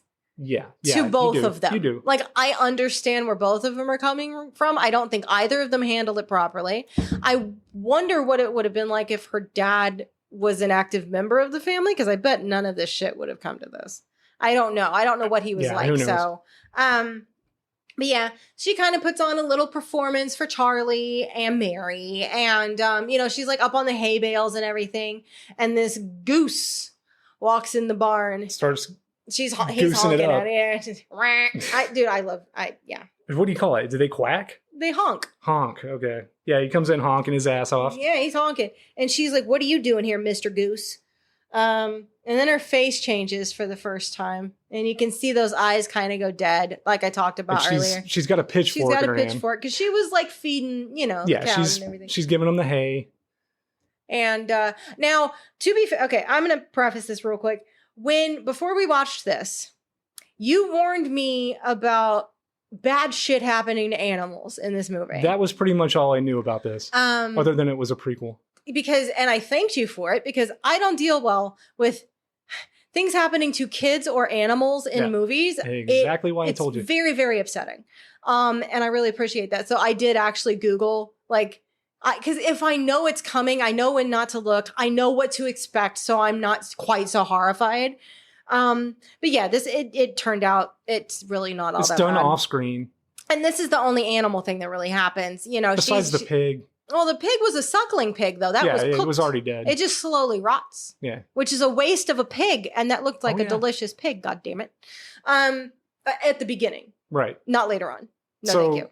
So, yeah, anyway. This goose comes in honking, and she takes the pitchfork. She stabs the hell out of it. You don't see it. You just see her face change, and, she stabs the goose. And then she's walking down to the pond. From X. Yeah. Yes. And she feeds the gator, whose name is Theta.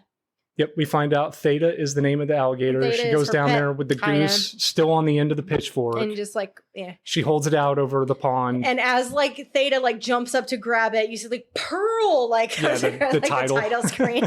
That was done very well. I really like that. And that's where you find out it's 1918 and there's no farmhands. You meet the father, he's in a wheelchair. It's dinner time. Her mother her name's Ruth. She's German. They kind of speak German and English to each other. It kind of goes back and forth. Her mother is very old world German. Yes. She would probably prefer to speak German. Because most of the time she speaks German to Pearl and Pearl will answer in English. Right. And sometimes Pearl speaks German a little bit. For the most part, that's how it goes though. Ruth tells Pearl, feed your father.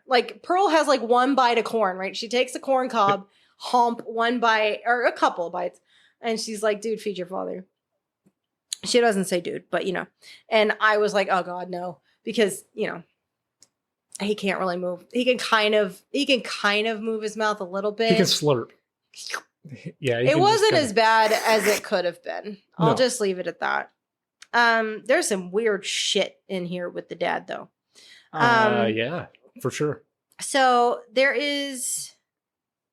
Oh, and then after Pearl is reading a letter from Howard about the war, he's away at war, and that's all nice. Just how much he misses her. Yeah, and how shitty it is, the trenches and all of that. You also that's later. Never mind. And now it's bath time. One of several bath time scenes. So, Pearl cares for her father, right? She is given over to be his main caregiver because, to be fair, the mom is chopping wood and doing all the other shit on the farm. Right. Now, you and I had a conversation while we were watching this about, because you don't realize that she's just bathed her father.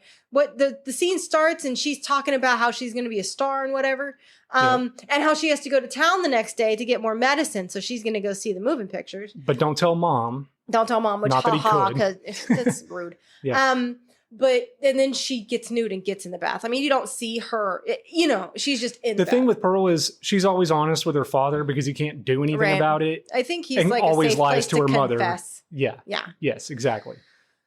He is her confessional. But it's fucking weird that she's bathing next to her father. Very weird. Especially maybe for the time it wasn't. I don't know. I wasn't alive. I don't know. You and I. Well, I will say in the Little House books, which again, that's 60 years before this movie. Right. But they would take turns taking baths, not in the same room, but everyone would use the same bathwater. They would fill the tub up once, and Pa went first, and then Ma, and then the baby, and then the older children. You didn't want to waste the hot water. No, you didn't want to waste the water. Everyone. Well, the baby was the last one. That's where the saying, don't throw the baby out with the bathwater. If you've ever heard that, that's literally where that comes from. Yeah. Yeah. Because by that point, it's so fucking gross, you get rid of it. Don't throw the baby out. Yeah. Right. Anyways, aside, that has nothing to do with Pearl. But yeah, Ruth comes in and is like, what the fuck are you doing? Get out of the tub. Yeah. And she was like, I didn't want to waste the hot water. Right. So clearly she has just given her father a bath because he can't bathe himself. Yep. And then just uses his bath water, which, that's a cultural thing and a now Pearl's thing. kind of a tomboy. I don't think it matters much. I don't want to sit in my father's ball water, man. For all that she likes the glitz and glamour of Hollywood and stuff like that, I really don't think it bothers her that much. No, I mean, she clearly doesn't mind. She touches and kisses on animals all the time. She's constantly in the dirt. I kiss the mute. Oh. Yeah, but that's what I'm saying. She's just kind of a tomboy. I guess. It's not a thing. But I don't know. Plus, how dirty does her father get? He doesn't go anywhere. Well, she has to change him a couple of times too. Or Ruth will tell her, don't forget to change your father. So. Yeah. I mean, that's probably about I it. just, I don't want to bathe. I don't want to bathe after anyone. Yeah, me either. Me either. Like even you, if you had been, because you get in a tub. Well, okay, back when I had a tub, like I would shower off first and then take a bath. Right? So like the bath water is relatively clean. It's not covered in sweat and nasty. Okay. But people don't do that. I don't. But you don't take a bath. I don't like taking baths. I'm saying I like baths, but I don't want to sit in dirty water. So I'll clean myself first and then relax in a tub full of bubbles. Okay. She didn't do that. Anyways, it's gross. Ew, moving on. So anyways, now it's the next day and she goes to town for medicine. And there's a pandemic going on. In which obviously Spanish influenza really hit in the next year, right? 1919. Yeah. That's where. Keep in mind, this movie came out in 2022. Yes. So we were still in the middle of a pandemic here in modern times. Yeah. So yeah, the parallels between that, everybody's wearing face little masks. lace masks and stuff like that. And they're talking about pandemics, which I don't know that they would have That was my it question. I genuinely don't know. If anyone listening knows, did they actually refer to it as a pandemic? I don't know. I wasn't there. So I don't know.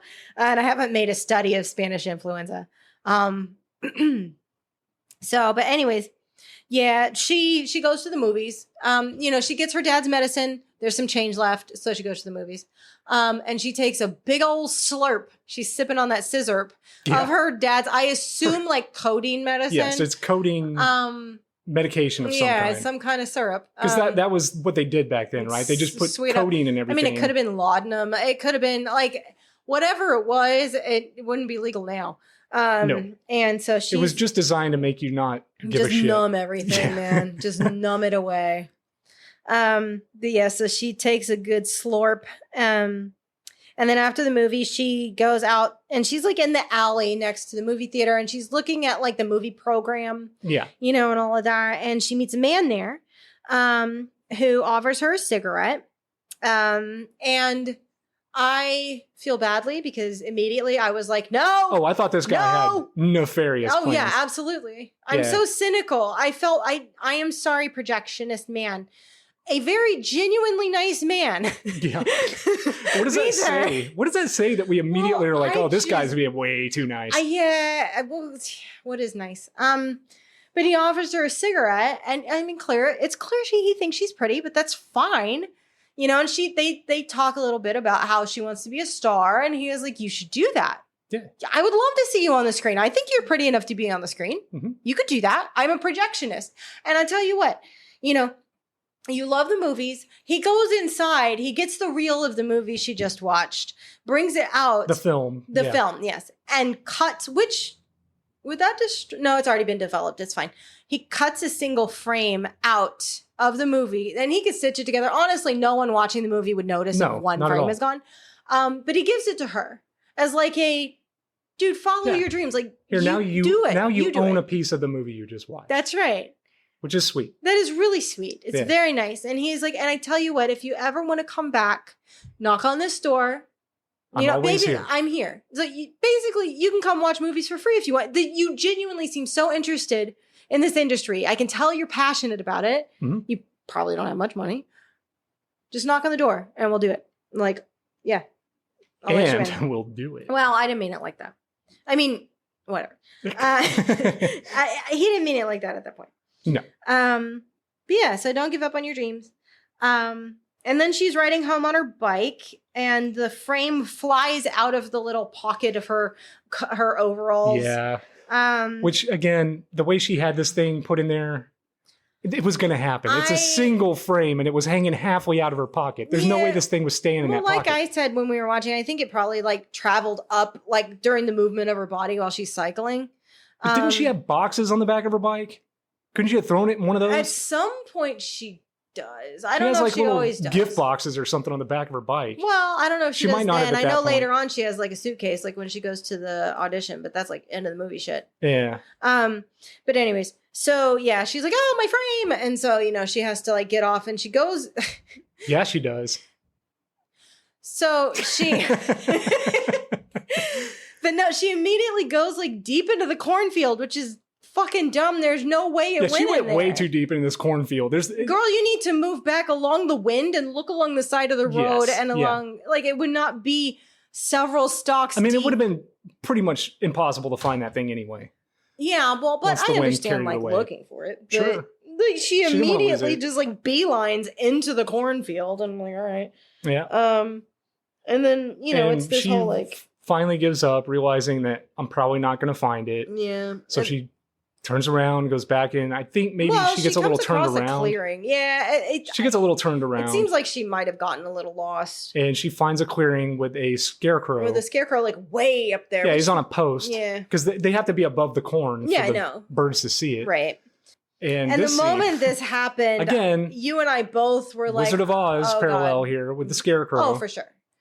For sure. She climbs up and she, like, looks at him, and we were like, you were like, she's gonna fuck that scarecrow. Immediately I was like, yeah, she's about to fuck that scarecrow. And I was like, what?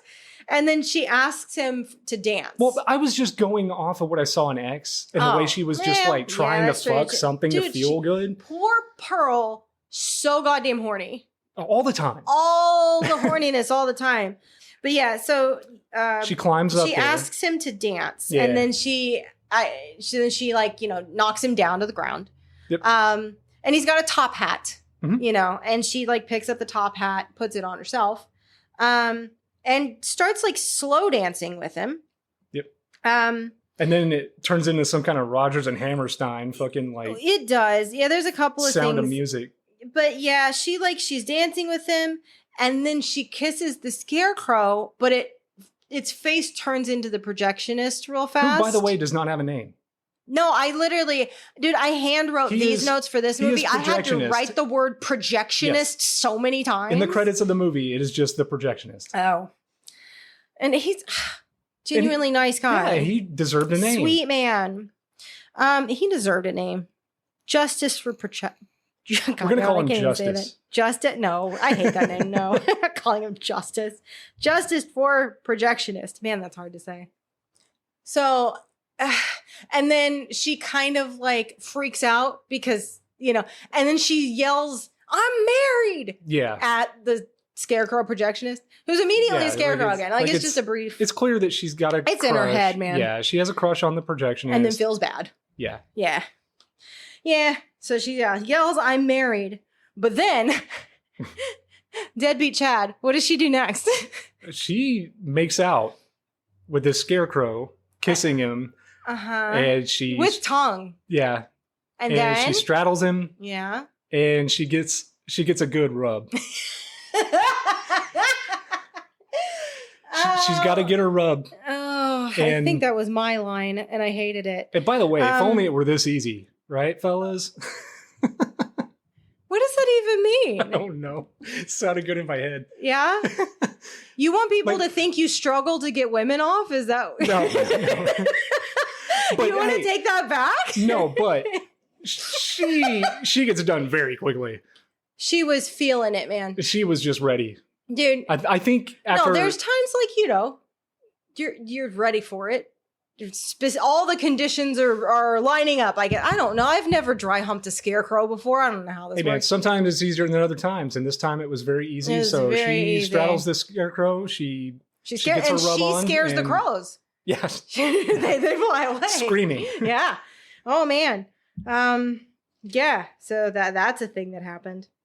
So yeah, then she goes back home. She keeps the top hat though, as like a memento of her. Yeah, time. her mom's chopping wood as she's walking up to the house with the top hat. And her mom immediately notices it, of course. Well, yeah, because her mom is also very aware of the Spanish flu.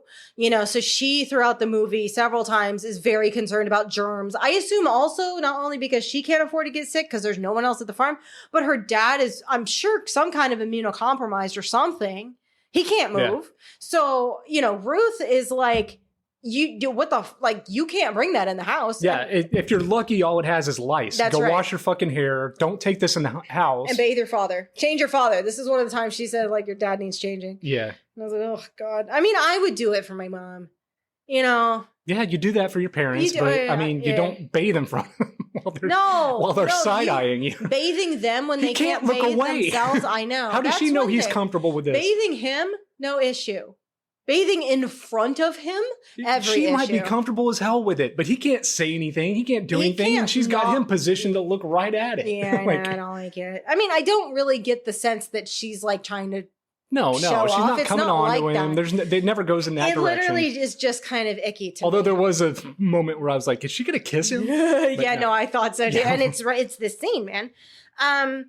Because like she's in the bath and she pinches his finger like slow and hard. Yeah, she's and, trying to cause him a little bit of pain just to see his reaction. Which is a very disturbing, like that is a sign, right? Yes. We listen to a lot of true crime shit. She's already been killing animals. She's been killing animals. That's where it starts. We're escalating. Yes, it's escalating now to her father because he's helpless. And he's helpless and he's a big source of irritation for her because she has to care for him. He's a human. So maybe it's a little different because killing humans might be different. Testing both of them, his reaction and how she feels about it. Honestly, yeah. It is an escalation, and I don't know if this is the first time that she's tried this. That's the thing. Who knows? He can't speak. But yeah, she's trying to pinch him and cause him pain just to gauge his reaction. And then she like gets up. In his face. Yeah, and this is where I was like, please don't kiss him. Yeah. I mean, she just like drawing up the She looks like she's going in for a slow kiss. Yeah, I don't know what the fuck she's But she's just trying to get a closer look at his face. And she's poking him, touching his skin, and feeling around his mouth. Yeah. And then she grabs his neck. Slowly chokes him and squeezes, and you can hear kind him, of wheezes a little. Yeah, he's trying to breathe. His breathing's getting a little harder. Yeah. She's like testing the waters. Mm-hmm.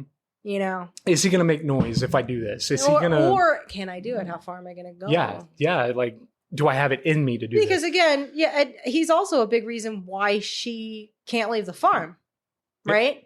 Because yes, he is the anchor she is literally attached to. Yes, I mean, both of her parents are an anchor to her as far as she's concerned. Yeah, once they're out of the picture, she can go on and be famous. Because more than one person, like both Mitzi later on and the projectionist, are like, just leave. Mm-hmm. Just go. And what are you she's doing? like, I can't. I can't. Yes, you can. There's a road right there. Yeah. Well, my parents are still alive. So unfortunately, until they die, I'm stuck here. Yeah. But yeah, so she chokes him a little bit. And then it's dinner. And Ruth asks for the change from the medicine. You know, she knows exactly how much she said gave there's her. like 8 cents that was left over. And she's like, well, I got a little hungry on the bike ride home. So I got some hard candy. Yeah, stopped and got some hard candy. Yeah. And her mother, Ruth, pulls her food away from her and says, then candy was your dinner. Yeah. And you can have the rest of this in the morning. Mm-hmm. And Pearl is complaining because she's like, the bike ride home took a lot out of me. I'm starving. Yeah. And she's like, do you have any idea? Like, it's again, another situation of Ruth, maybe, I don't know about her methodology, but her point is valid. She's like, we don't have a lot of money, man. Yeah. I have to watch every fucking penny. I mean, this is strict parenting, which was probably very common at the time, especially with old world, German culture. I mean, Germans were known to be kind of, efficient and strict and to the point. And this is how things are, and you're going to follow suit. Yeah. I'm your mother. You're going to listen to me, and this is how this is going to go. At the same time, Ruth really does want the best for her. Yes, absolutely. She genuinely is like so frustrated with this girl who just wants to put on dresses and dance and sing. But we have work to do. There's work to do. What are you doing? And you were going to inherit this. Yeah. You and Howard are going to have to take care of this when we are gone. Yeah. But yeah, and she's just wants her to be serious and stop living in fantasy. Like, yeah, that's all well and good, but there's work to do, man. But at the same time, it's like her mother doesn't do anything to like make time for that too. Well, and another thing you and I were talking about while we were watching this is the strange role reversal. Why can't Pearl chop the wood? And the wife washed the husband. Yeah, exactly. Why is it Pearl doing we have the changes, the washing, taking baths in front of her dad? But wouldn't you rather I wash you than our adult child? I would rather go chop wood than wash my father. Well, no, I'm just saying, like, if you were if it was me and you were in a wheelchair, I would be the one to wash you, not our adult child. It's a little weird. It is very weird. And Kiddo can go chop wood. But again, because it's also younger, stronger, you know. It could be a sign of the times, you know what I mean? Or a like culture maybe thing. I don't know. That was just what they did, but I don't know. I wasn't alive back then. I was like, I feel like they could switch a little bit. I would feel like they would be more like buttoned down than we are today. You know what I mean? But well, in a way. I don't know. Like outside the house and outside certain situations, absolutely. But things like bathing and stuff like that wasn't really a thing. Like nudity there is different. And I mean, think about it. Like, I mean, they had different rooms and whatnot, but there were plenty of situations where, I mean, how do I say this? Married people had multiple children and they all slept in the same room. So... Yeah. Eventually, they were going to learn some things. Yeah. And I mean, that was life. Yeah. Okay? So, anyways, I would rather chop wood than wash my father. Like Agreed. You said. All right. So, again, scene change. Next day, she's milking. Call back to X, or you know, she's dressed in a similar outfit. She's milking the cow. This is Maxxine's scene in X before she has her sex scene. Yeah, she's milking a cow wearing the same thing that Pearl is wearing. Yeah, it's just a more and Pearl has a shirt on, X-rated version of that. Right. It's like, you know, the Halloween idea of a nurse. Right. You know, so like that versus a nurse. It's like real nurse versus like the costume. Like, it's that kind of thing. Yes. But yeah, so then this car pulls up, and it's a nice car. And these two people get out, these two women. One of them, this woman, goes up to the porch and is speaking to Ruth. The other one is Mitzi, and she comes down, and she's got like a fox stole. She's Howard's sister. She's Howard's sister. They're sisters-in-law. And she comes down, you know, say hi to Pearl and see how she's doing, and if she's heard from Howard, and you know, and she is clearly well-to-do. Like, she's dressed really nicely, and you know, they even brought like a suckling pig. They did. They were going around giving pigs to people they cared about because, you know, we brought you food. Yes, we have abundance. We want to give back. And you know, in the background, you can hear Ruth say, like, we don't accept charity. Yeah. And, you know, I don't think we ever learn Mitzi's mom's name, but she's like, Ruth, come on. And she's like, no, we're not accepting your pig. So she puts it down on the porch. Yeah. She's like, whatever. Where she it puts it on the porch for the duration of the movie. Until the end of the movie. Until the very end. Yeah. But Mitzi's down there, and, you know, Pearl's like, oh, your dress is so pretty. And she's like, oh, thank you. It's nice to finally be able to, you know, dress. And it's clear that Pearl is envious of, you know, obviously. Mitzi is what she wants to be in a lot of ways. But, and again, I like this because Mitzi's a genuinely nice person. And this type of character in a lot of things would be the snobby, looks down on the farm girl type. What? I just realized there are no assholes in this movie. Pearl is the only asshole. Pearl's an asshole. Wow. Yeah. I always expect there to be an asshole character, like somebody that is just such a big enough asshole literally that when everybody they die, met, glad. We're waiting for them. Like, we're waiting for the projectionist to get rapey. We're waiting for Mitzi to be a cunt. You know, like, and they're just genuinely nice people, and Pearl's the asshole. Yeah. But nice twist on that. But yeah, I mean, it's clear that Mitzi likes her life and everything, but she genuinely likes Pearl as well and sees her as a sister-in-law, and she has come with news. Mm-hmm. And she's like, you can't tell anybody.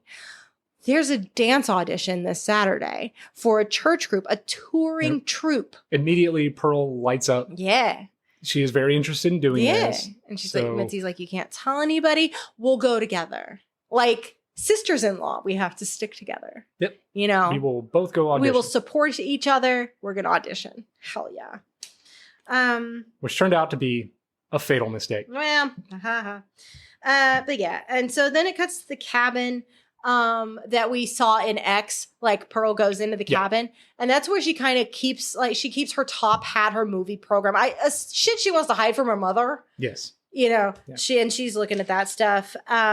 Even though, like, why would her mom never go in there? I have no idea. She honestly, why would her mother ever busy. allow there to be a private space for Pearl to exist in? I mean, there is the possibility that she's just not aware of it because she's busy doing fucking work, or she assumes Pearl's in the barn because she's supposed she'd to have be to go feeding in the there and clean it occasionally or something, sweep it out, something. It may just be fucking dusty for when, because it's intended for the farmhands. I assume it's like the place where the farmhands would live, but then they all went off to war, so it's empty now. So there's no real reason to keep it up. I think Howard mentions in X that like when they're walking up to show them this this cabin, I think he mentioned that it was for like the war boys back in the day. Okay. But now there are no more of that. So they were wars. farmhands, then they went off to war. And then maybe it turned into a convalescent place or I don't know. After the fact. It would most likely be somewhere the farmhands lived. Right. Yes. So yeah, but anyways, and her mom's looking for her. Ruth is like walking around calling for Pearl. She finds her looking at a dress, like she's holding a dress up in the mirror, you know. So Pearl is always going into this like wardrobe and pulling dresses out and like, you know, and it's just an ongoing thing. And Ruth is like, God damn it. But yeah, anyways, now it's night and Pearl sneaks out. She's wearing the dress, and she's got her top hat. Yep. And this is where you started talking about the Wicked Witch. When she's riding the bicycle across like the cornfield. Yes. She's got the hat on. Yes. She's got the similar kind of dress. She's got the basket on the bike. Right. And this is one of the shots that I was like, this is fucking gorgeous. Cause there's like blue, almost like smoke or something in the background and in the cornfield. Rolling thunderstorms. It is off in gorgeous. The distance. Yeah, it looks so really nice. Pretty. And then it's got a wonderful like top down shot. It like scans down on the movie theater. Yep. And that too, the colors, oh God, it's just beautiful. Anyways, she has dolled herself up to go back because she wants to take the projectionist up on his offer to see a free movie. Yep. So, you know, this is where I was like, okay, now. Yeah, now it's rape time. Yeah, now it's gonna get rapey. Yeah, it's gonna get super rapey in here. And so yeah, anyway, she knocks on the door, and he's like, "Oh, you know, I'm glad you to stay. Yay! All right, come on." Mm-hmm. And takes her into the booth. I guess he lives there. He's got like a bed. Well, he said she even asked, "Do you live here?" And he's like, "Well, I rest my head here occasionally, but I wouldn't really say I live anywhere. I'm what you would refer to as a bohemian." Well, there you go. And she's like, "I don't know what that means." That explains some of this shit too. Then I was probably writing stuff down.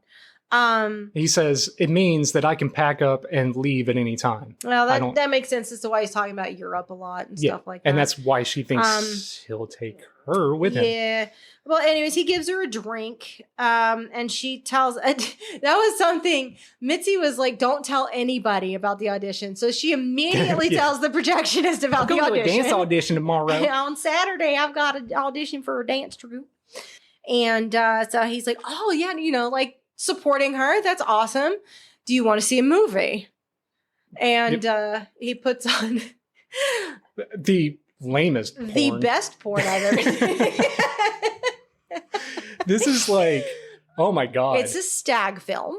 It is. They were illegal because she even asked, like, is this legal? This is the reefer madness of stag films. Oh my goodness. She, you know, because she was like, is this legal? And he was like, to do it, yes. To film it, no.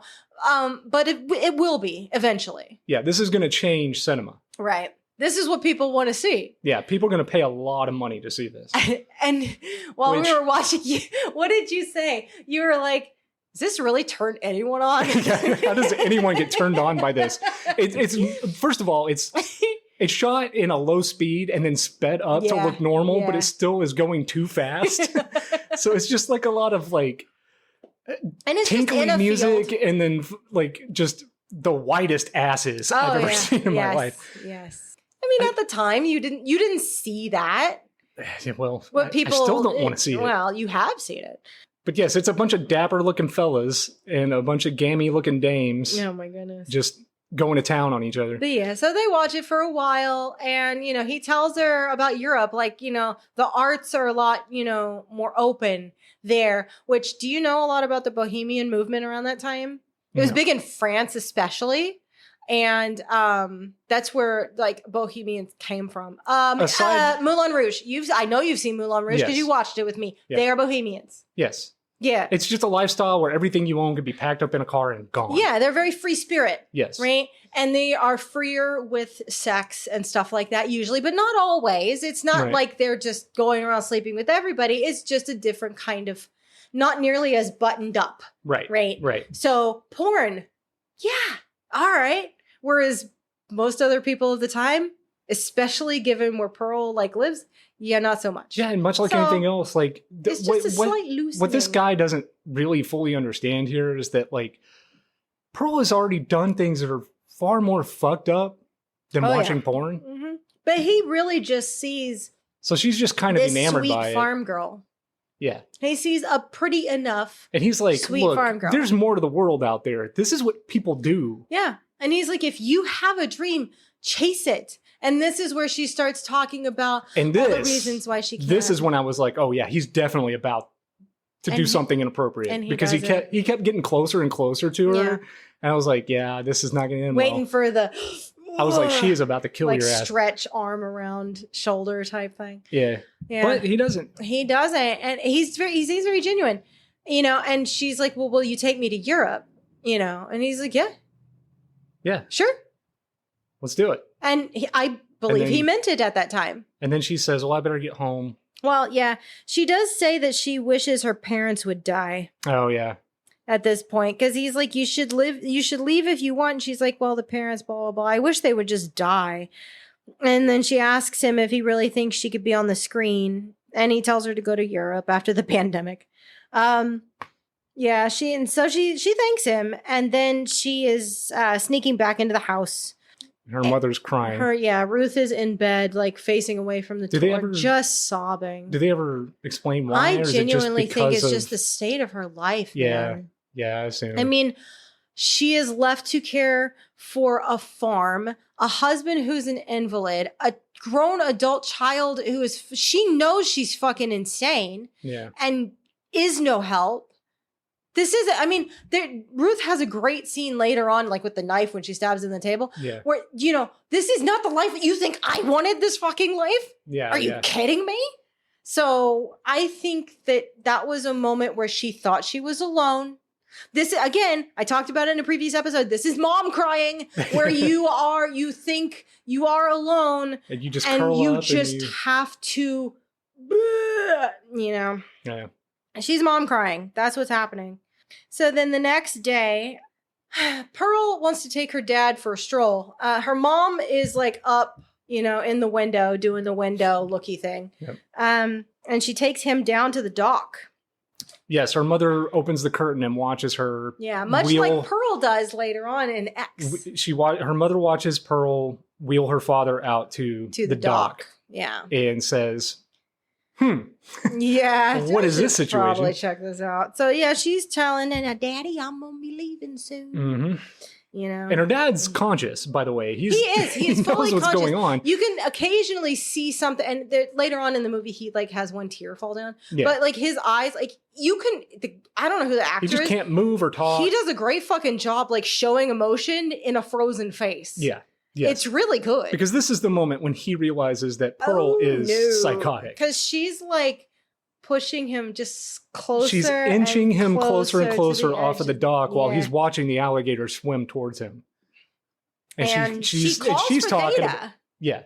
And she's like talking to him about like this is goodbye. Yeah. That type of shit. And yeah, Theta's like doing the slow, very similar to when Maxxxine was skinny dipping and Axe, you know, the slow swim across. And she says, I love you, Daddy, but this is no way to live. And then Ruth asks what she's doing. Yeah, Ruth shows up behind her and says, what are you doing? What are you doing? And she's like, take him back. I'm just talking with Daddy.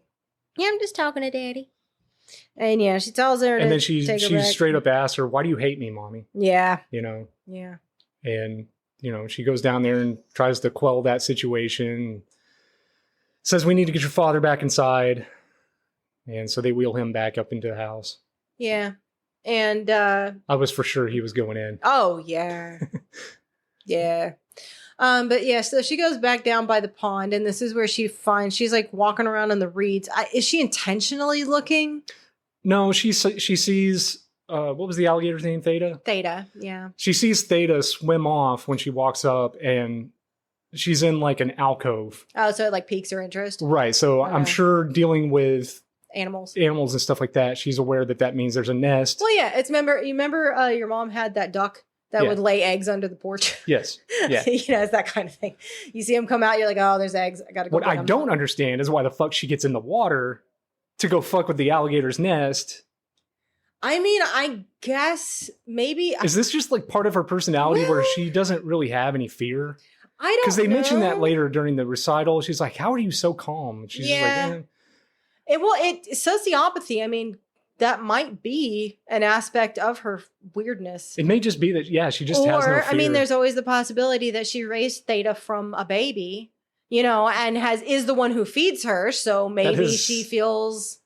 You never get comfortable around an alligator. Dude, I love gators. Take note of that, people listening. I love gators. Don't ever get too comfortable around an alligator. But I like them. Well, go have fun. I'm not going with you. Anyways. But yeah, she finds a nest and she takes an egg and she... See, and this is the part too where I was like, okay, we're 60 years removed from these two films. Right. There's no way that's the same alligator. Right. So I figured, she's got this egg. And she's going to raise it. Yeah, she's going to hatch this one. And that's going to be the one that eats Bobby Lynn. Right. In X. R.I.P. But no. No, I know for certain it is not. So yeah, she goes up in the barn loft and puts it on the hay. And then she like looks down at Charlie the cow and is like, stop looking at me. Yeah, I don't know what that's what about. The fuck? But like she was judging her for having one of the eggs. I mean, you know what I think it is? It's her conscience and guilt just in the form of the cow. And she's decided that her cow is judging her because she knows what she's going to do. She already knows what she's going to do to that egg. So maybe is part of that was just like a spur of the moment thing. No like, fucking okay, way. fine. You don't agree with this, then I'll get rid of it. I literally, because remember how much resentment she has towards Howard. It comes out much later. Yes. Because, it does. So I mean, she's like, don't look at me. I'm doing this. Because later on she realizes and she does admit, like, I think there's something wrong with me. Mm-hmm. Understatement. But yeah. So yeah, because she holds the egg in her hand and then imagines Howard getting blown up. Well, he's walking down the road back to their farmhouse because the war is over and he's coming home. Yeah. And as she's squeezing this egg and breaks the egg, he explodes. Yeah. So that's when you realize, there's something here. Yeah, it's similar to the pinch, like with her father earlier. It's this little fucking, it's loosening, letting some of the pressure out. She has now got delusions of grandeur. Yeah, sure. Yeah. But I think this is her letting some steam out, and while also escalating every time, little bit. These small acts of cruelty. She has now been killing animals. She's been torturing her father, kind of. Ish. She's now got like a god complex, and now she's no fear. She's imagining her husband coming home and just squeezing him. And apart. Obviously the egg is what she wishes she could do to Howard. Yes. Right. So, and then that's why I think when she's looking at Charlie, she was like, don't look at me. I don't know why she took the egg in the first place. To do that. I don't think that was her intention, because why would she put it in the hay to make sure it was out of sight and protected? She climbs back down, and that's when the cow looks at her, and she's like, don't judge me on this one.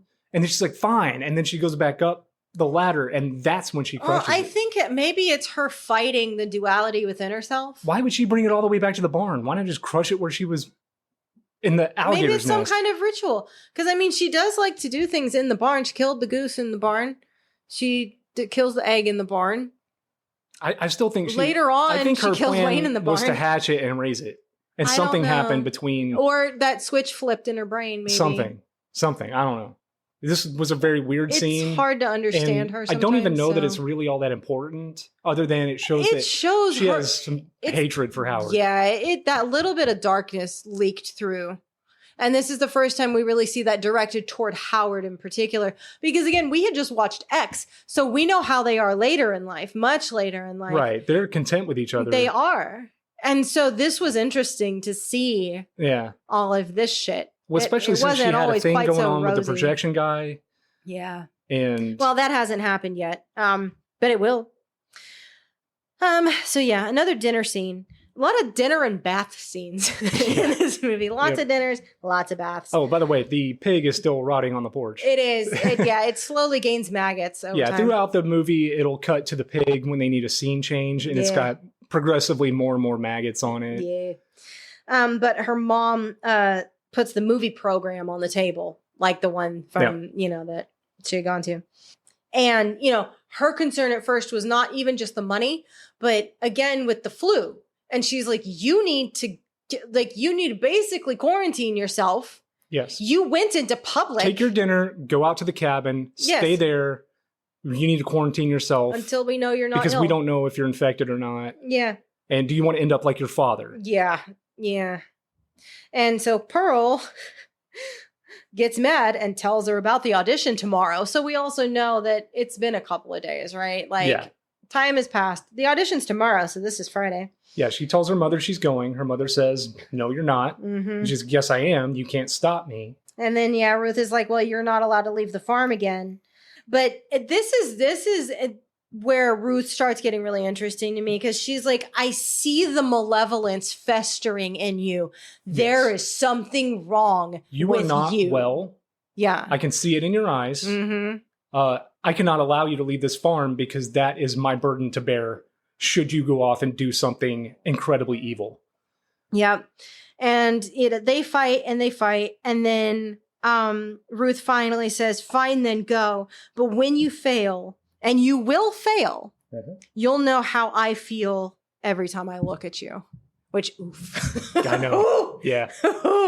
But I believe... And then she's like, what? And I don't think I didn't know that you wanted to kill your father? Look, I'll do it. Yeah, why don't I kill him? You don't have to fucking... Yeah, then it's not on you. Yeah. And then, then you Dad's can go. just sitting there like, oh my God, these fucking crazy men are bitches. crazy as hell. But this is where Ruth is like, do you think this is the life I wanted? No, but this is what we have. And sometimes you don't get what you fucking want. And that's not what life is about. It's about making the most with what you have. Yeah. That's the point. You fucking dumbass. And stop. Oh, she didn't say you fucking dumbass. Off. But it's a great speech. Like, it's really powerful. Stabs the knife into the dining table. Yeah. And Pearl screams, I just don't want to be like you. And she slaps her. And then Ruth slaps her back. And No. Ruth slaps Pearl, and Pearl slaps her back. Yeah, so the slap and starts screaming that I hate you. Yeah. And then they start... They're like kind of grappling with each other and moving around the living room. Getting closer and closer to the fireplace. Yeah. And I truthfully don't think Pearl intended for this to happen. No, I don't either. I don't think she did. I think it escalated. Well, yeah, I mean... she was fighting her, but what happened? Pearl's the reason that she put the fire out. Yes. And that was fucked up. Yeah.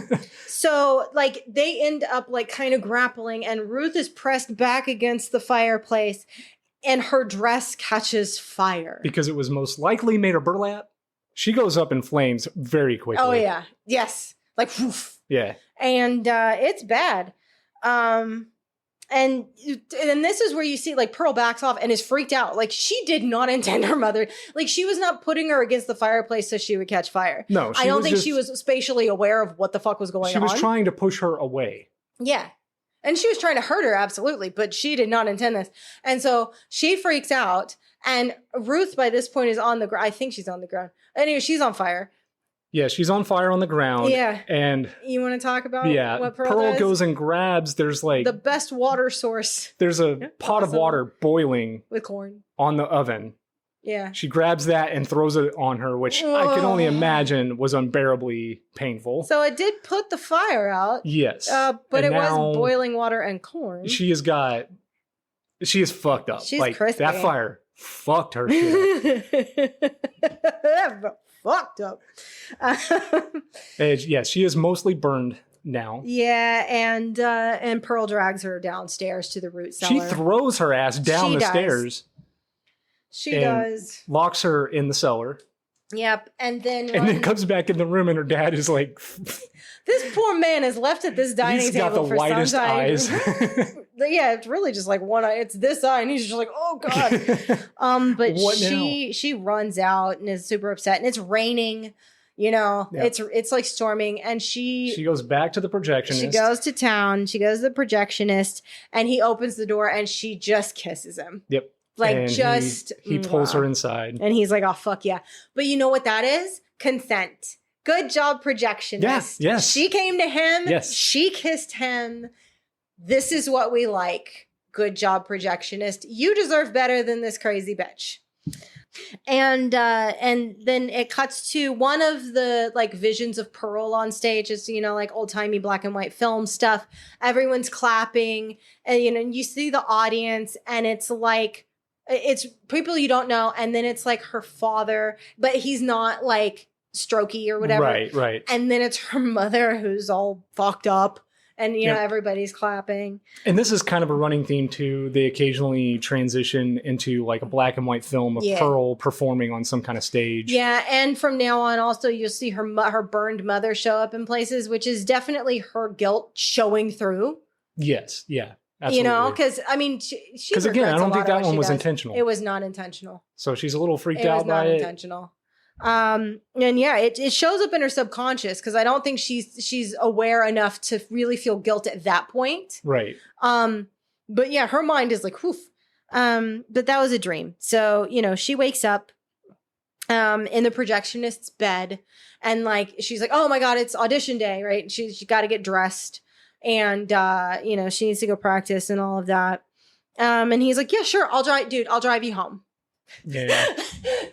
Please don't do it. Projectionist, let her go. Yeah, and I knew that this guy was going to get it.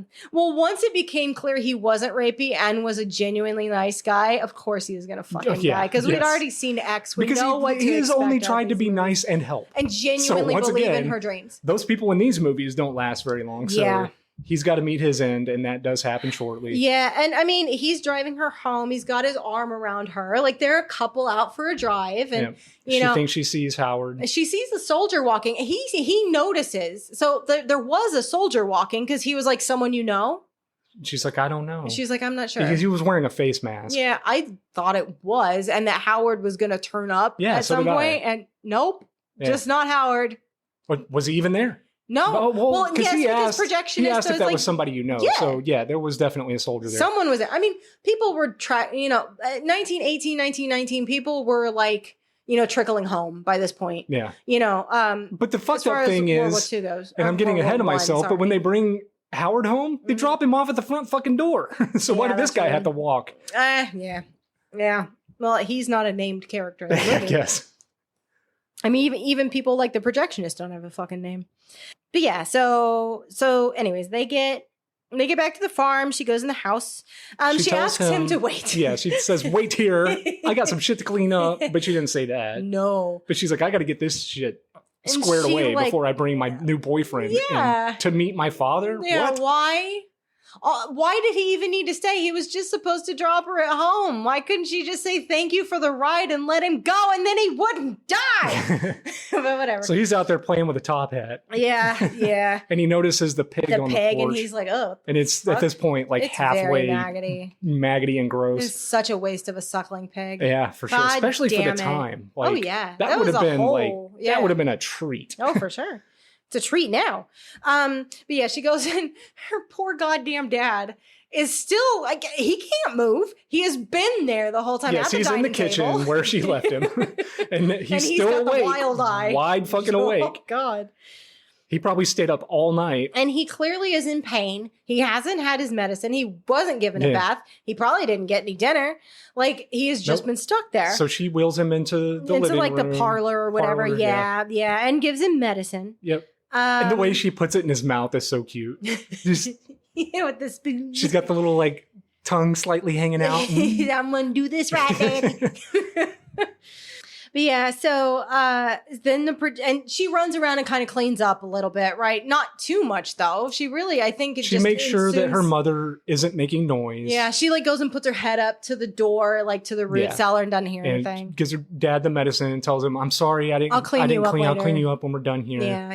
I have a guest. Yes, I have a guest right now. Yeah. And so the projectionist comes in and meets her dad, and she like cuddles up on the projectionist side, like they're standing next to it, very coupley, like head on chest. This is my dad. And then she smiles at him like, Daddy, this is my new boyfriend. Like, this is my new boyfriend. He's just the like projectionist.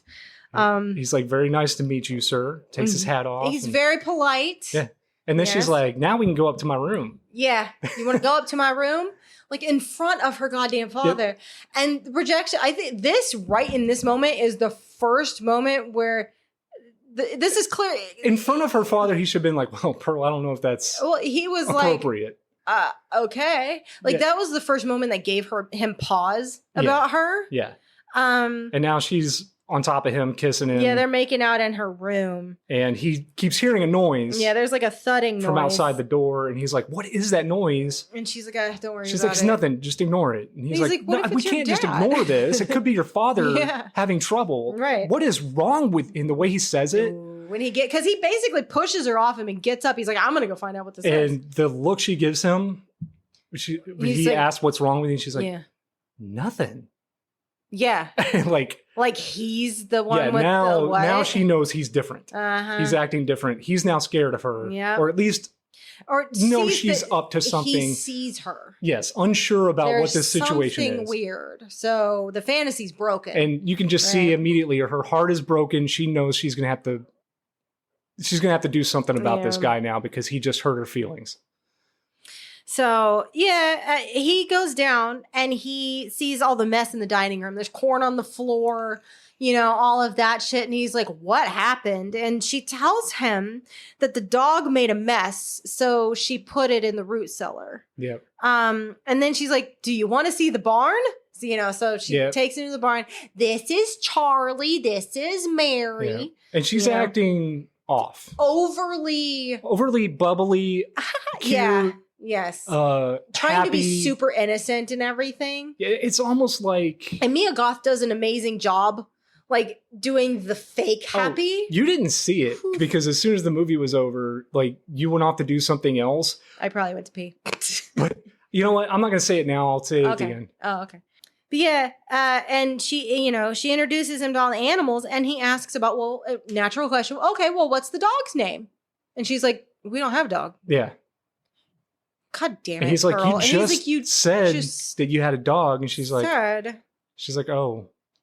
And he's like, I gotta go. Yeah, he looks at his watch. He literally is like, oh, look at the time. Time to hit the old dusty trail. It is. Fuck this o'clock. Oh. And that is my bedtime. You are unwell. I am leaving. And she starts to get super upset. And she's, She's like, what did I do wrong? Nothing. He's nothing, like, Pearl. She's like, don't lie to me. What did I do? Why are you turning cold on me? I'm not. And he tells her, he's like, well, honestly, you're starting to scare me. Yeah, you're scaring me a little bit. And that did it. Oof. Yeah. And she starts screaming at him. What did I do wrong? Yeah. And you're not going to take me to Europe. And oh man. Don't lie. Tell me the truth. You're not taking me to Europe. Right? And this is where real Pearl comes out really for the first time fully. This is no longer a person. No. This is an entity. A fucking mess is what this is. This is something has taken over her body. She is seeing red. Absolute fit. And he's like, he goes to get in the car.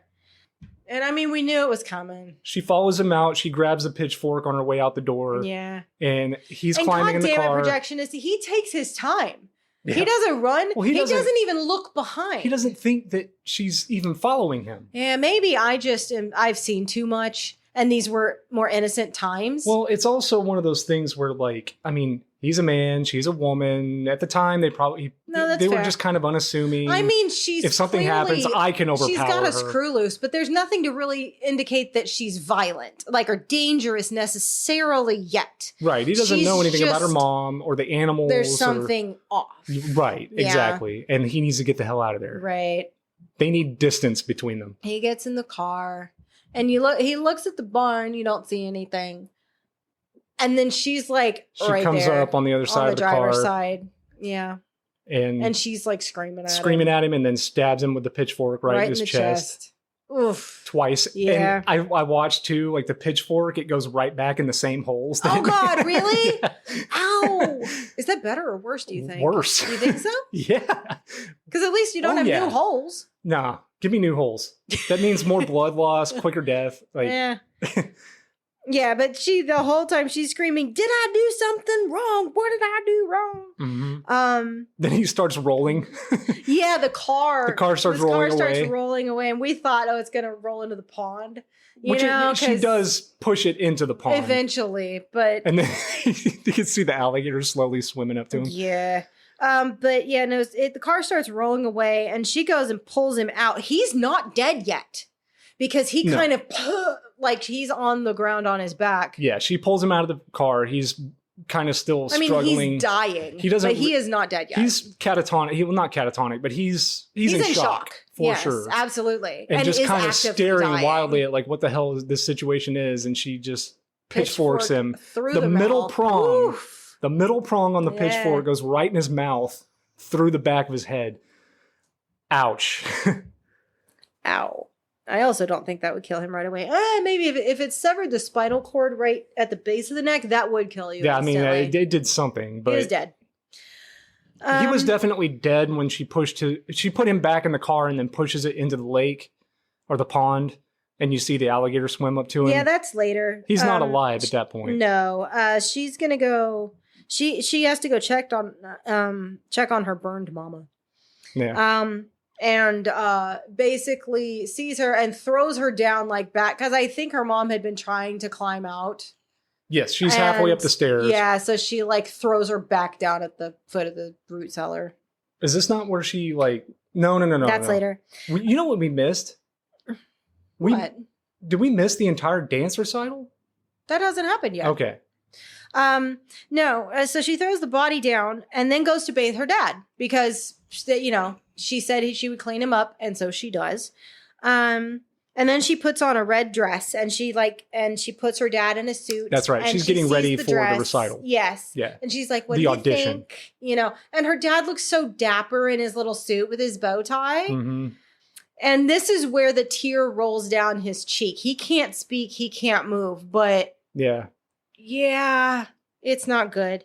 And she thanks him for everything. Mm-hmm. And while she's talking, she takes a pillowcase off a pillow uh-huh. and walks over to him. So after she's done with her dad. And she leans down. She tells him, "This is goodbye, Daddy. Yeah. You are loved." Yeah.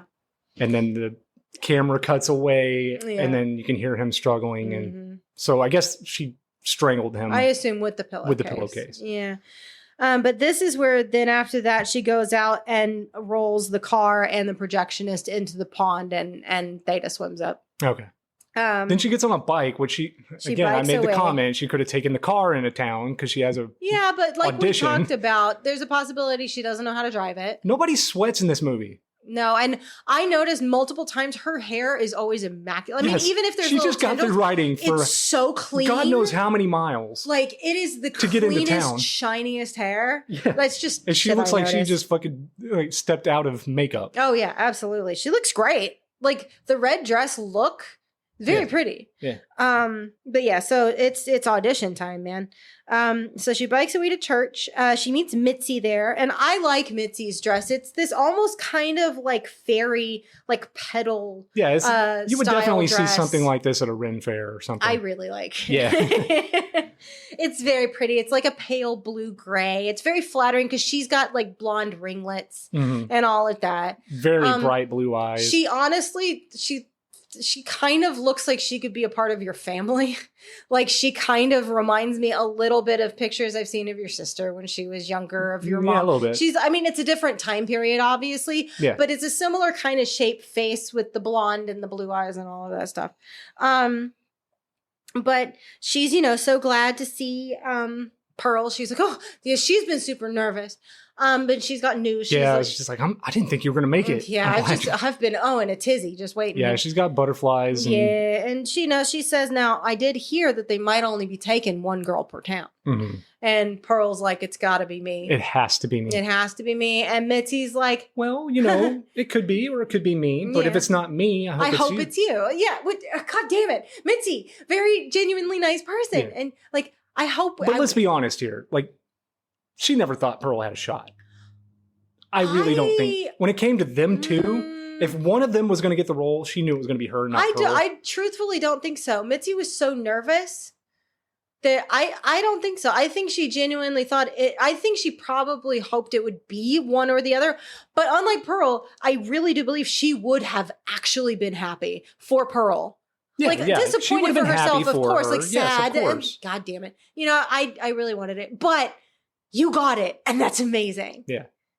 So they keep calling girls one by one. Everyone comes out crying, and then they move seats down further to the door. They're moving down, and Mitzi's getting more and more nervous, and she's like, how can you be so calm?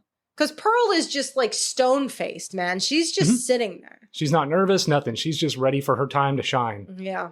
And Mitzi is sitting there like, switch seats with me. That way you can go first. Yeah, because they're getting nervous. Like up to the front of the line. And she's like, oh, can you go first? Yeah. Like, I can't. And one by one, you see these girls coming out crying. Yeah. So clearly they didn't make it. Yeah. Yeah, and this is another part where, you know, Pearl's, Mia Goth does a great job with the dead eyes thing because her eyes are wrong. Like, you can just see. Yeah.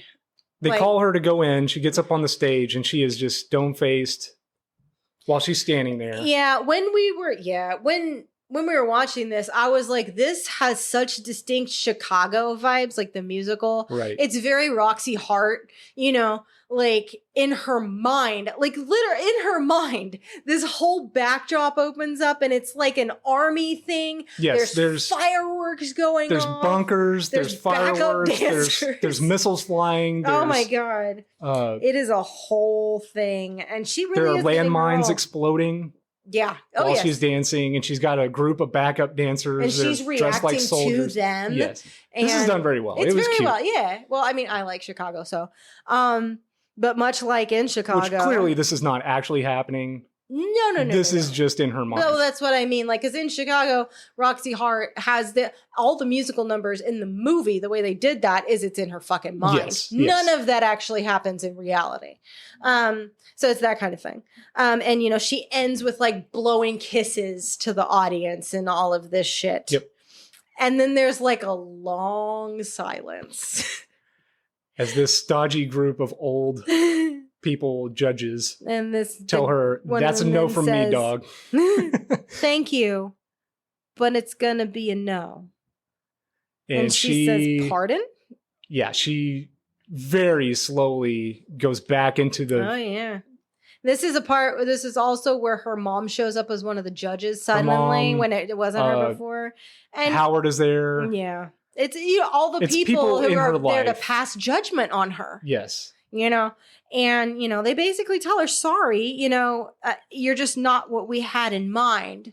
Like, we're looking for somebody younger and blonder, more all-American. Yes. Your dancing was nice. It's just not what we're looking for. Which you and I, again, while we were watching this, why wouldn't you fucking say that in the audition? Yes. Why would you not go outside, say, you're not what we're looking for, you're not, or the rest of you can whatever audition. Poster or whatever, they were like, there's going to be an audition here. Hey, young blondes, please come audition. We need a blonde, all-American, blue-eyed girl. Fucking shit. Like, that's so mean. Who did she bring along with her? Oh, of course, Mitzi. Yeah, younger, who is a young, blonde, blue-eyed girl. Yeah. Which, yeah. But yeah, and Pearl starts begging. She's groveling at this point. She says, sobbing, I have to be a star. I'm a star. Like, let me try again. Give me another chance. Yeah. I can be what you need. And they're like slowly taking her off the stage. It's so awkward. Yeah, she gets pulled. And like the woman there, you know, who's like directing screaming, help me. Yeah, by the end. She's like, come on, dear. We don't want to make this worse than it is. Like, we should go. Everybody's super uncomfortable. She's screaming and crying. Yeah, screaming, help me. Which is also in X, what she's screaming at Maxxxine before she runs over her head. Yeah. She's screaming, help me. Maybe, that could be like a mental thing. Like, she's so far gone. Yeah. God, if that's the case, that's fucking sad. Yeah. Yeah. Like, I am so fucked up. I'm aware of how fucked up I am. Help me. Yes. Someone help me. Like, this isn't going the way I thought it did, and I'm going to snap and go off the fucking deep end. Help me. I could definitely see that being... Oh, man, that's fucking...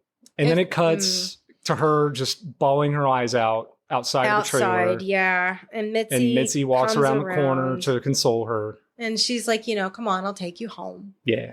And then, now it's, again, another shot to the rotten peg But this time Mitzi sees it because is that our pig? Is that our pig? What the hell's going on here? Yeah. And she comes in, and Pearl's super upset, and she's sitting at the dining table, and Mitzi's like, I'll get you a drink. Let me get you something to drink. And Pearl says Mama was right. And Mitzi's like just trying to console her.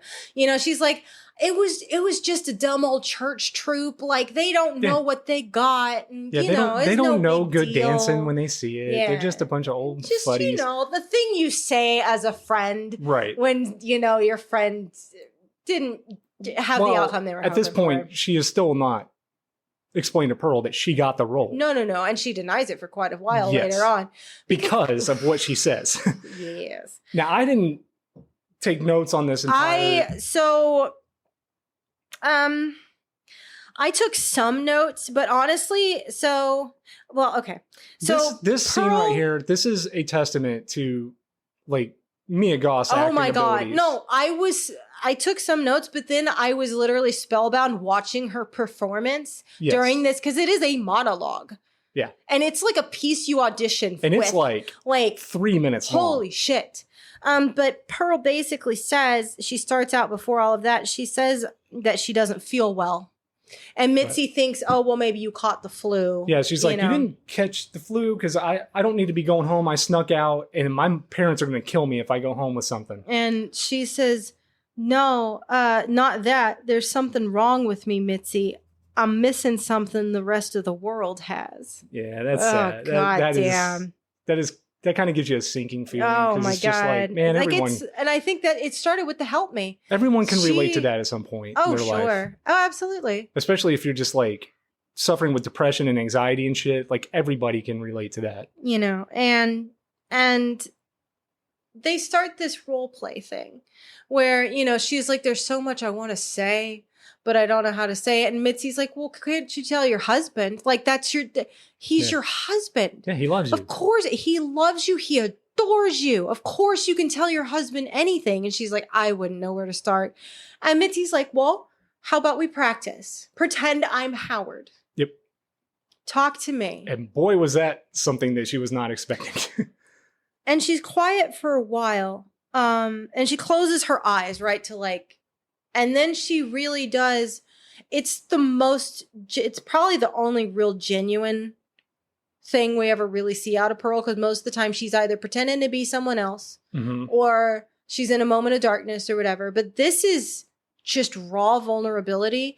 But there's such a calmness there too. It's so goddamn. It's powerful. But she starts out with, you know, Howard, I hate you so much for leaving me here. I sometimes wish you'd die. Yeah.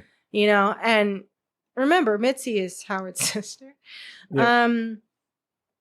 You know, and she just kind of unloads. Like, this is her she goes letting through everything that happened in this movie. From cheating on him to everything she's done. From torturing animals to setting her mother on fire to killing her father. And how she feels bad about that. Killing the projectionist. Yeah.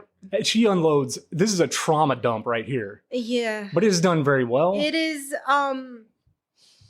like I said, I didn't take any notes. People go watch this. I was watching it. Man. I had my pen like up to my mouth. Yeah. And I was just watching it. Yeah, it's very captivating. This is a great performance in this scene. You know, but it ends with, and it's so goddamn sad because she's like, you know, and I wish we could go back, but I don't think there's going back from this. And then she's like, can't undo I can fix it. Yeah. I can fix this. And maybe you'll still the whole love time, me. like it's just her. The camera is just on her. It is fixed on her. So the whole time I'm thinking like Mitzi's jaw is probably on the ground at this point. Yeah, you said that. She's just like, excuse me? What?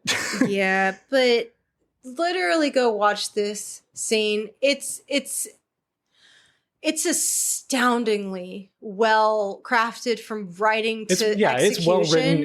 It's well acted. It is fucking tragic. And the fact that you can feel all of these complex feelings for Pearl at this point. Although the two are very different, shit. I felt the same way about Willem Dafoe in The Lighthouse.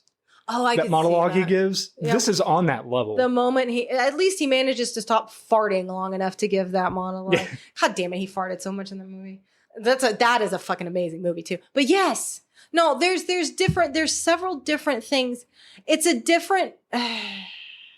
There's just something really powerful in various movies about long, tragic fucking monologues of self-realization, but also it's cathartic in a way. Like she's finally getting all of this out. What I think this is, she's finally... And working through shit for herself. She is finally being honest with herself. Yep. And as she is speaking, she is coming to the realization that what she has done is kind of fucked up. Yeah. And there's little she can do to change what has already happened. But she can try and fix it and move forward, and maybe you'll still love me. Will you still love me? Will you stay with me? Yeah. Again, it's a totally different vibe from the moment in X with Pearl and Howard, when they're old. Not the fucking part, but before the sweetness, that touching, or her looking at the mirror while Landslide plays.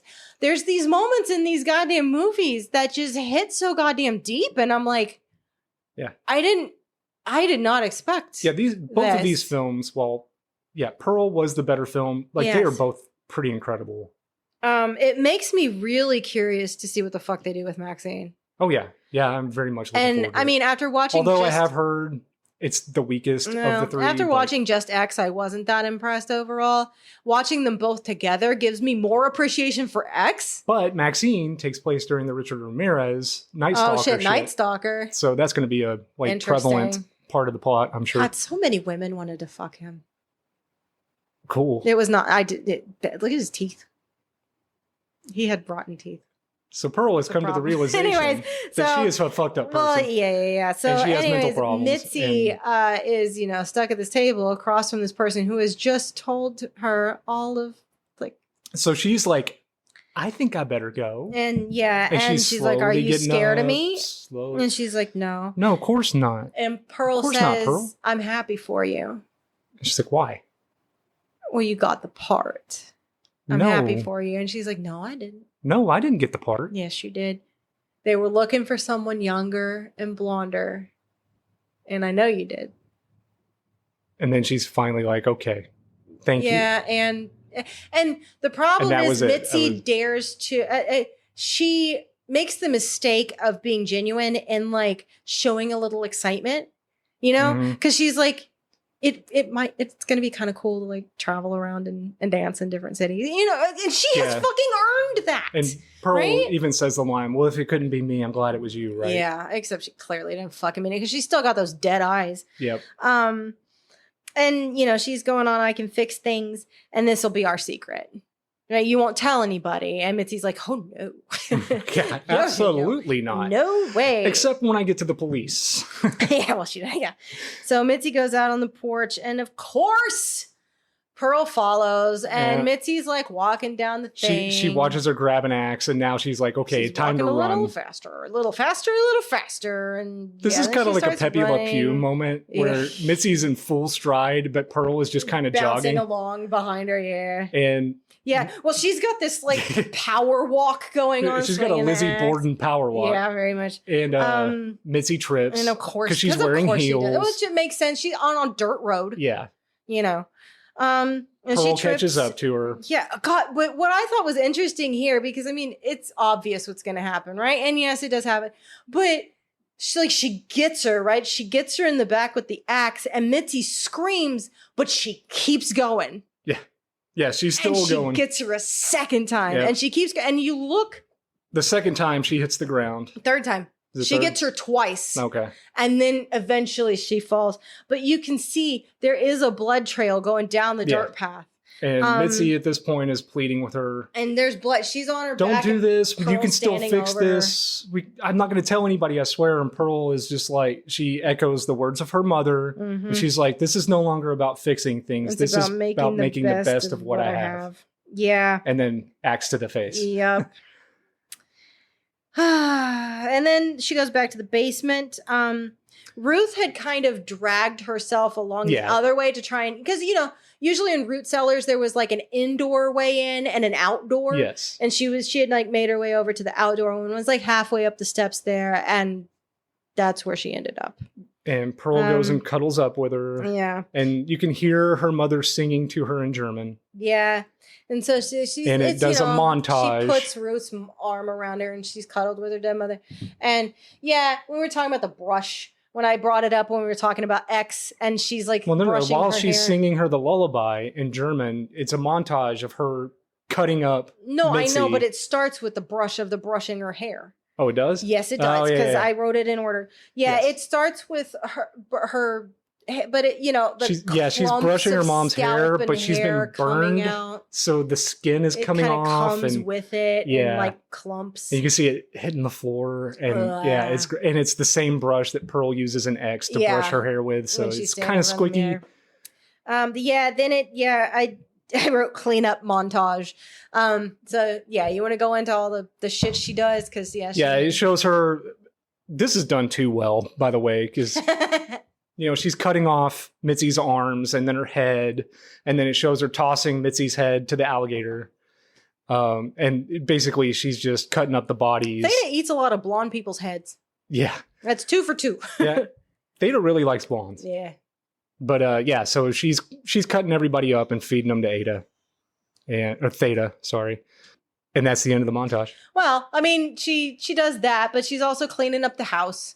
You know, and then she starts making dinner, right? Mm-hmm. And she like has the candles out. She gets everybody dressed up, and it's dinner time again, because we love dinner time. That's when a soldier van. Well, later, but up, right? First you have her there because she has her father, her dead father. She has her dead mother, and she sits down and she puts the rotten pig in the middle of the table. Yeah, like they're sitting down for dinner. She sits down to say grace. Yep. Yeah. And then, then the car shows up with Howard. Yeah, it kind of goes. It fades it's full to of black. Soldiers. They drop him off at the house. Yeah, he walks in. And he's so excited. Yeah, he's back from the war and ready to see his wife. Pearl, where are you? Yeah. And then she's there with a pitcher of lemonade. And it had been a while, right? He sees the table. The pig is almost entirely rotten. He sees her mom and dad and the pig, rotten and he's on just the table. Like, what they is have this decayed situation? Further, like. And Pearl's in the kitchen. She's like, she's got lemonade. I'm so glad you're here. I'm so happy you're Howard. I'm so happy you're home. And this is what you missed. Oh. Because the credits start and you left. The camera stays on her face for a solid 2.5 minutes. Oh, really? Yeah, because I know smiling because Howard's there, and then slowly her eyes get red and she starts crying. And then her smile gets all fucking Oh, I didn't see that because I saw them free, and she was standing there smiling. The camera holds on her for way too long, and she slowly starts crying and losing her mind. And then the little like Looney Tunes circle wipe comes in. But so that was Pearl. Again, I liked this film a lot more. Well, maybe not a lot more, but definitely more. But like I said, watching this one, I like both of them I like Pearl the best. But I like both of them together. Yeah. Like they work Pearl as a double makes feature. X stronger. And you can watch either one of these either way. You could. You'd get the similar Easter eggs either way. Yes. Yeah. And I would even argue that like watching Pearl first, like helps make X a little more interesting. Maybe. I just feel like I liked it because I didn't like X as much. I liked that I liked the second one better because that made me more excited for the third one rather than like, God damn it, there's still another one. Rather than starting strong and then being slightly disappointed, which X is not a bad movie. Don't get me wrong. It's literally, I don't care much for the 70s. Mm-hmm. And I felt that the pacing, which whatever, it was very just like porn. Is anything going to happen? Okay, death. Yeah. You know, which is fine. Yeah, it's fine to play with that formula. I don't necessarily need the same thing every movie. The problem with X for me is the way that, yes, the film is very much vibrated between the first half and the second half. Yes, there's a whereas they needed to blur these two things together. Yeah. Because like you mentioned, like the deaths just start and then they bam, bam, bam, bam, bam. As soon as RJ like gets out of the shower, it's a different movie. But it takes a while to get there. And like not a lot happen. I mean, you could say they're setting up atmosphere and mood, and there's little like clearly something's wrong with this old lady, like she's weird, but could she just have dementia? But something's kind of off. Right. And there's a gator. So, you know, they're setting the pieces in place where you can see that shit's gonna happen because you know it's a horror movie, right? So but I really liked how because X starts out as like a campy, like grimy grindhouse film. Yeah, I mean they're literally and then it going turns to make into like Friday the 13th. Yeah, you know, it just becomes a slasher film. Yeah, with old people sex. Yes. But I will say that the motive for Pearl is very interesting because it's not something that you get from a killer in a slasher movie. That's what I was going to say. What I do like about these movies is they play around with a lot of the different tropes and stuff, but they're done in a different way. That for all that these are technically period pieces, they feel fresh. Yeah, they do. They feel modern while also being very much of the time. Yes.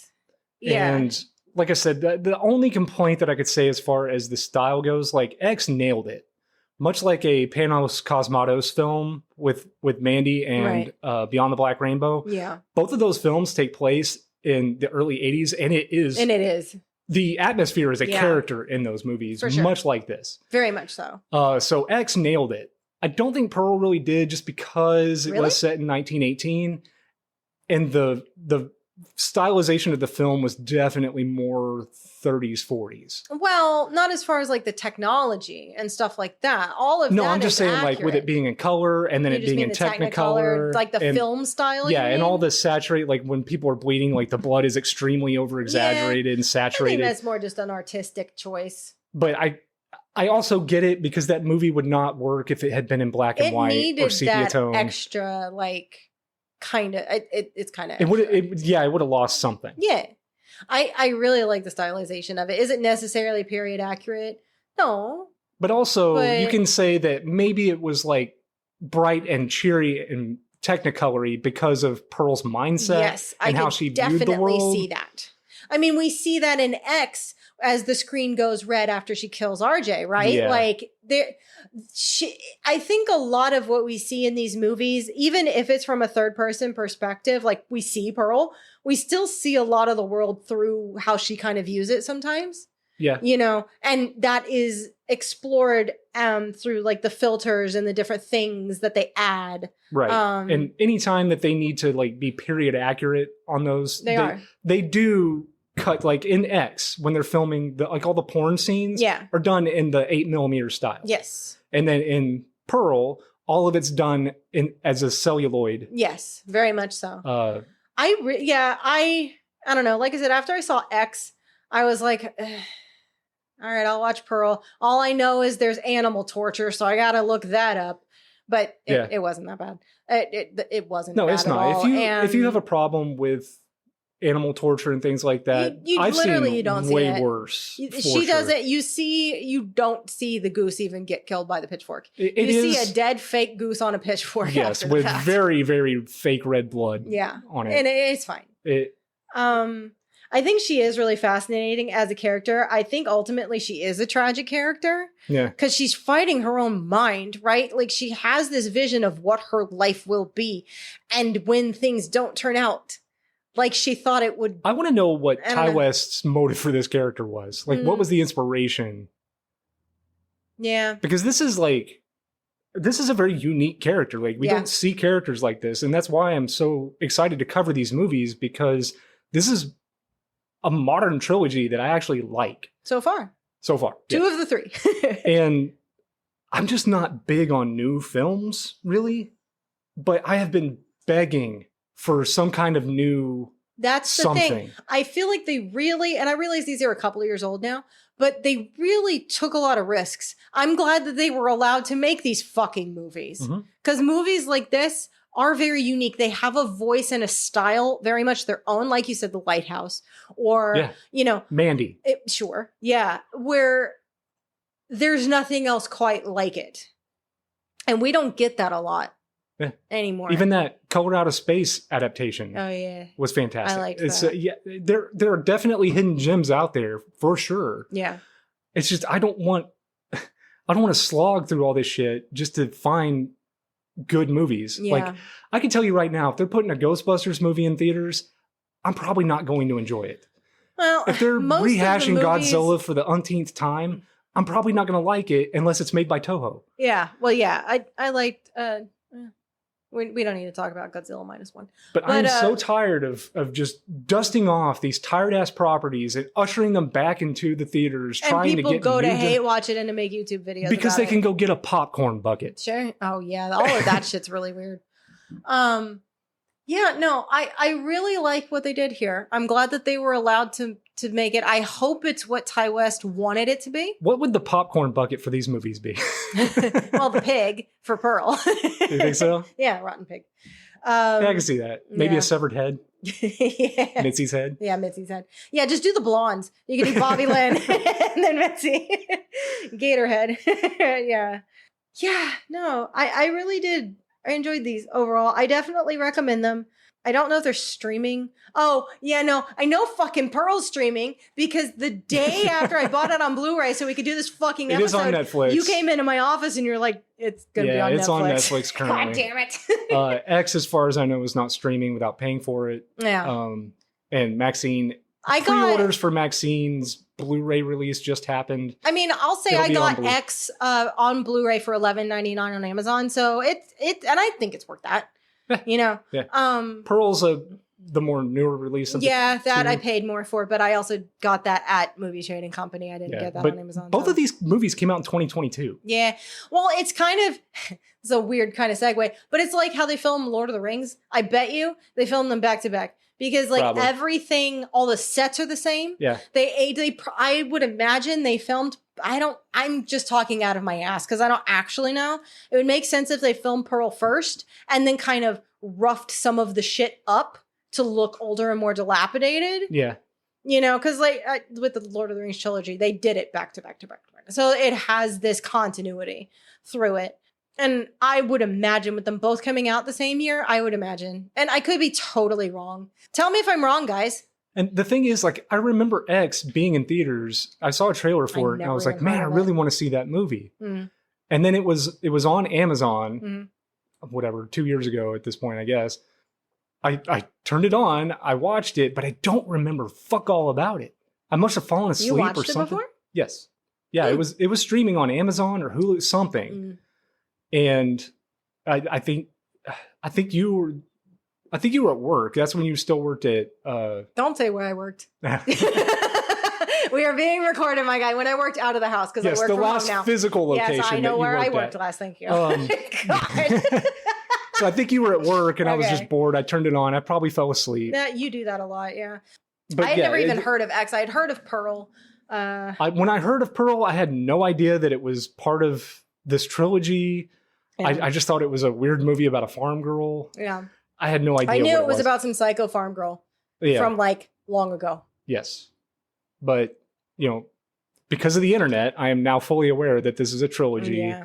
But no, the unexpected sweetness and occasional heart and deep introspective, like Pearl's very introspective towards the end, especially. Mm-hmm. And I think it's great. I think it's Mia Goth's better role. Oh, yeah. I think playing the younger Pearl was she was really in her element. Whereas Maxxine was just kind of like...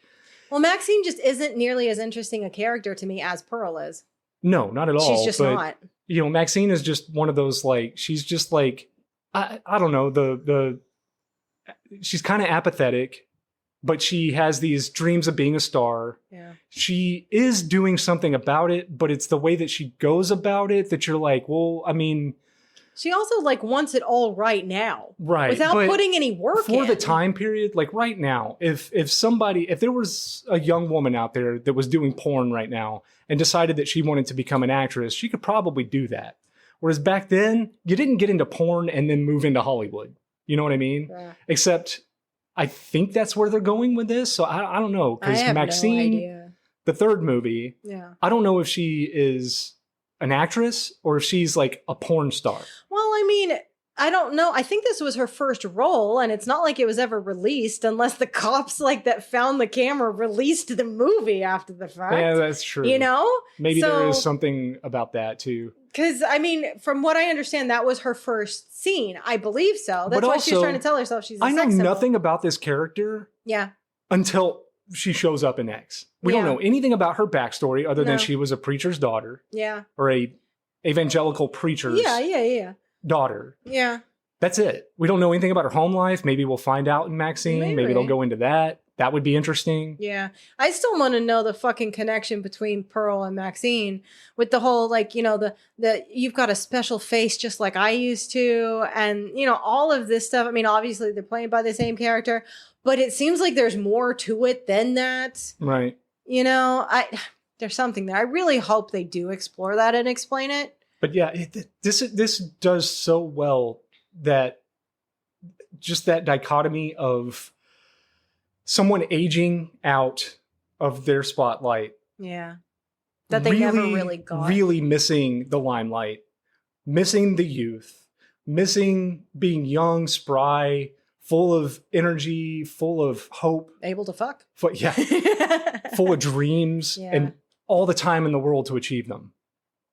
With being completely fucking irate that someone else now has that. Yeah.